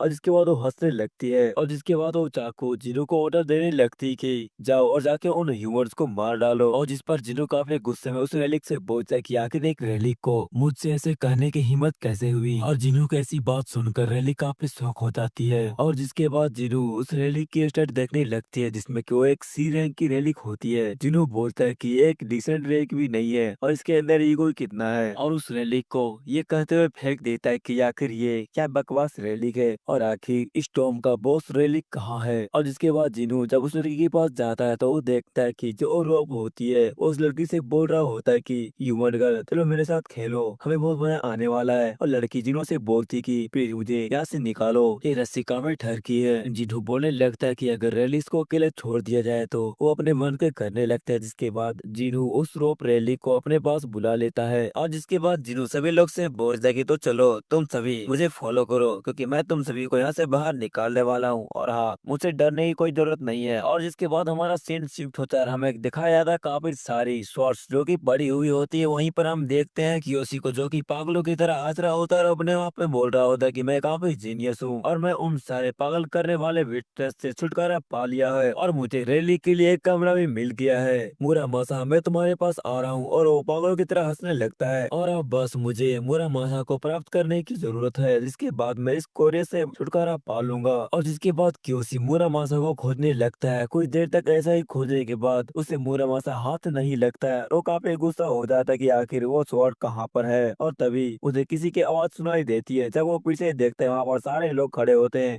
जो कि मुरामासा से काफी गुस्से में होते हैं। उसे बोलते हैं कि आखिर तुम्हारी हिम्मत कैसे हुई कि तुम हमें धोखे से वहाँ पर मरने के लिए छोड़ाए। और जिसके बाद सारे लोग क्योसी को पकड़कर पीटने लगते हैं। तभी वहाँ पर जिन्हू आता है और जिन्हू क्योसी से बोलता है कि तुम काफी कमीने हो। और जिस पर क्योसी जिन्हू से बोलता है कि इसका मतलब ये सब में तुम्हारा हाथ है। और जिस पर जिन्हू क्योसी से बोलता है कि बेशक ऐसा कर ही कौन सकता है, और सच में मुझे विश्वास नहीं हो रहा कि अभी तक तुम रेलिंग का पता नहीं लगा पाए, जबकि तुम मुझसे पहले आए, और सच में तुम काफी बेवकूफ हो। जिसके बाद जिन्हू अपने गोल्ड और सिल्वर एक्स को निकालता है और जिसके बाद जिन्हू उस रेलिंग को ऑर्डर देता है कि अपने जैसे मूल्यवान चीजों को लोकेट करो। और तभी वहीं पर जो मुरामासा स्वॉर्ड होती है वो ग्लो करने लगती है। जिन्हू बोलता है कि सच में यार ये तो मेरे नाक के नीचे ही था। जिसके बाद जिन्हू उस स्वॉर्ड को उठाता है तो देखता है कि उस स्वॉर्ड की आधी टूटी होती है। और जैसे ही जिन्हू उस स्वॉर्ड को पकड़ता है तो उस स्वॉर्ड से काफी तेज एनर्जी निकलती है। जिसके बाद जिन्हू बताता है कि ऐसा इसलिए है क्योंकि इस स्वॉर्ड को एक्टिवेट करने के बाद ये अपने रियल फॉर्म में आता है। और तभी जो मुरामासा स्वॉर्ड होती है और जिन्हों से बोलने लगती है कितना पावर ह्यूमन है, ये मुझ पर कब्जा करने की कोशिश कर रहा है। और जिसके बाद मुरामासा स्वॉर्ड जिन्हों से बोलती कि मेरी बॉडी पूरी तरह से खराब हो चुकी है और अगर तुम्हें मेरी फुल पावर को यूज करनी है तो तुम्हें 10 सेक्रीफाइसेस देना पड़ेगा, और मुझे अपने प्रॉपर स्टेट को रिस्टोर करने में मुझे ह्यूमन ब्लड की जरूरत है। और कियोसी जिनो को देखकर वो सोच रहा होता है कि मुझे विश्वास नहीं हो रहा, और इधर जितने भी लोग होते हैं वो डर रहे होते हैं कि क्या हमें 10 लोगों को मरना पड़ेगा। और जिसके बाद जिनो कुछ देर तक सोचता है, जिसके बाद वो बोलता है कि तो वेपन रेलिक्स ऐसे होते हैं, तुम्हें यूज करने के लिए मुझे ये ट्रायल को पार करना होगा। और जिस पर मुरामासा खुश होते हुए बोलती कि हाँ, तुम्हें मेरे लिए ये ट्रायल को पूरा करना होगा और 10 ह्यूमर्स की ब्लड मुझे चाहिए, तो चलो इस ट्रायल को पार करो और मुझे अपना लो। और जिस पर किसी जिनो होता है काफी गुस्से में मुरामासा स्वॉर्ड को बोलता है कि मैं इस चीज को रिफ्यूज करता हूँ। और जिसके बाद जिन्हू मुरामासा स्वॉर्ड को कस के पकड़ लेता है और उससे बोलता है कि मैं आखिर तुम्हारा बात को क्यों मानूं अगर मैं तुम पे डोमिनेंस कर सकता हूँ तो। और जिस बात से मुरामासा स्वॉर्ड बोलती है आखिर तुम पागल हो गया, आखिर तुम क्या करना चाहते हो। और जिसके बाद मुरामासा स्वॉर्ड को दर्द होने लगती है और चिल्लाने लगती है कि मुझे दर्द हो रहा है। और जिसके बाद जिन्हू मुरामासा स्वॉर्ड से बोलता है कि यहाँ पर जिसकी टेस्ट होने वाली है वो मैं नहीं बल्कि तुम हो, जिसकी की टेस्ट यहाँ पर होने वाली है, और अगर तुम मेरे सामने सबमिट नहीं करते तो मैं तुम्हें पूरी तरह से सेटल कर दूंगा। और इस बीच वहाँ पर काफी सारी प्रेशर बढ़ रही होती है जिस वजह से पूरी टॉम की हिलने लगी थी। और जिन्हू मुरामासा चिल्लाते हुए बोलता है कि आप बस भी करो, मेरा बात मान लो। और इधर हम मुरामासा को देखते हैं जो कि अपनी पावर को फुल लगा देता है, और जिन्हू जो कि इसने भी अपनी पावर को फुल लगा दिया होता है। कुछ देर बाद मुरामासा स्वॉर्ड बोलते हैं कि आखिर एक ह्यूमन की हिम्मत कैसे हुई कि वो मुझे अपने नीचे दबाना चाहता हो। और मुरामासा भी अपने पावर को अनलीज करने लगती है। वहाँ पर तेज हवाएं चलने लगती है, एक ब्लास्ट होती है जिसके बाद में धुआं हटता है तो हम देखते हैं कि जो जिन्हू होता है अपने हाथ में मुरामासा स्वॉर्ड को पकड़े होता है। और अभी मुरामासा की कलर जो कि चेंज होकर ब्लू हो गई होती है और ये टॉम भी क्लियर हो जाती है। और जिसके बाद जिन्हू सभी लोगों को बोलता है कि इस रोप को पकड़ो और अपने आप से अपनी जगह पे पहुंच जाओगे। सारे लोग जिन्हू को धन्यवाद बोलते रहो, लोग इस तरह करने लगते हैं। और तभी उसी भीड़ में छिपते छिपाते हुए जो क्योसी होता है वो भी यहाँ से भागने का फिराक में होता है। तभी जिन्हू क्योसी को पकड़ लेता है और बोलता है कि तुम मुझे चूतिया बनाने की कोशिश मत करो, और क्या तुम बाहर निकलने के बाद भी इन लोगों से छुटकारा पाने का प्लान बना रहे थे। इस बार क्योसी जिन्हू के सामने गिड़गिड़ाने लगता है कि नहीं, मैं ऐसा नहीं करूंगा, बस मुझे यहाँ से जाने दो, और अगर तुम मुझे यहाँ से जाने दोगे तो मैं अपने गवर्नमेंट से मैं तुम्हें रिकमेंड करूंगा कि वो लोग तुम्हें अपने काम पे रख ले और तुम हमारे साथ काम कर सकते हो। और अगर तुम जैपनीज एक्सकैवेशन टीम के साथ में काम करते हो तो तुम्हें 10 ट्रिलियन यन कमा सकते हो, और हमारे पास फ्यूचर गाइड रेलिक भी है और तुम उस रेलिक का यूज भी कर सकते हो जिससे तुम्हारी लाइफ काफी आसान हो जाएगी। तो इसके बारे में क्या ख्याल है। और जिन्हू जो कि उसकी बातें को पूरी शांति से सुन रहा होता है, और तभी वो क्योसी से बोलता है कि जहाँ तक मुझे पता है फ्यूचर गाइड जो कि एक रेलिक है जिसका कि उपयोग केवल उसका ऑनर ही कर सकता है, तो तुमको क्या लगता है कि इसका उपयोग कोई भी कैसे कर सकता है। और जिस पर क्योसी जिन्हू से बोलने लगता है कि एक टीम है जो कि इस रेलिक्स को ऑपरेट करती है और वो लोग आपकी पूरी तरह से मदद करेंगे। और जिस पर जिन्हू क्योसी से बोलते हैं कि ये सुनने में काफी इंटरेस्टिंग लग रहा है, तो ठीक है, तुम उस रस्सी को पकड़ सकते हो लेकिन तुम यहाँ से निकलने वाले लास्ट व्यक्ति होगे। और इधर क्योसी जो कि सोच रहा होता है कि जैसे कि एक कॉमनर से एक्सपेक्ट किया था, वो सिर्फ 10 ट्रिलियन येन सुनकर ही इस चीज को मान गया। और जिसके बाद में हम देखते हैं कि जो क्योसी होता है लास्ट में सिर्फ रोप को पकड़ा होता है और ऊपर उसके जिनू होता है। और तभी जो कियोशी होता है वो जिनू से बोलता है कि मैं अपने पहले एक्शन के लिए तुमसे माफी मांगता हूँ, और ऐसा लगता है कि तुम इसी को समझ गए हो और तुम्हारे जैसे स्किल्ड यूजर को हर टीम में वेलकम है। और जिसके बाद तो जिनू होता है और कियोशी से कुछ बातें पूछने ही लगता है कि चलो हम उस डील के बारे में और कुछ बातें करते हैं। मैं उस जापानीज टीम के बारे में जानना चाहता हूँ जो उस भविष्यवाणी रैली को ऑपरेट करती है, और अगर वो अनट्रस्टेबल ग्रुप है तो मैं उनके साथ काम करना नहीं चाहूंगा। और जिस पर कियोशी जिनू से बोलता है कि तुम्हें इसके बारे में चिंता करने की कोई बात नहीं है, वो एक फेमस टीकेबीएम ग्रुप है। और टीकेबीएम ग्रुप नाम सुनकर जिनू जो कि काफी गुस्सा हो जाता है और वो हंसने लगता है, और जिसके बाद वो कियोशी के लात मारकर उसे नीचे गिरा देता है। कियोशी को कुछ समझ में नहीं आता कि आखिर यहाँ पर क्या चल रहा है। उससे पूछने लगता है आखिर तुम क्या कर रहे हो, और जिनू कियोशी से बोलता है कि इतना इन्फॉर्मेशन देने के लिए शुक्रिया, लेकिन मैं तुम्हें बता दूं कि मैं तुम जैसे कमीनों के साथ में काम करना नहीं चाहता। और तभी जो टॉम होती है वो पूरी तरह से डिस्ट्रॉय होने लगती है, और कियोशी चिल्लाता रह जाता है कि आखिर तू इस तरह से किसी का लेना भी मौत कैसे कर सकते हो।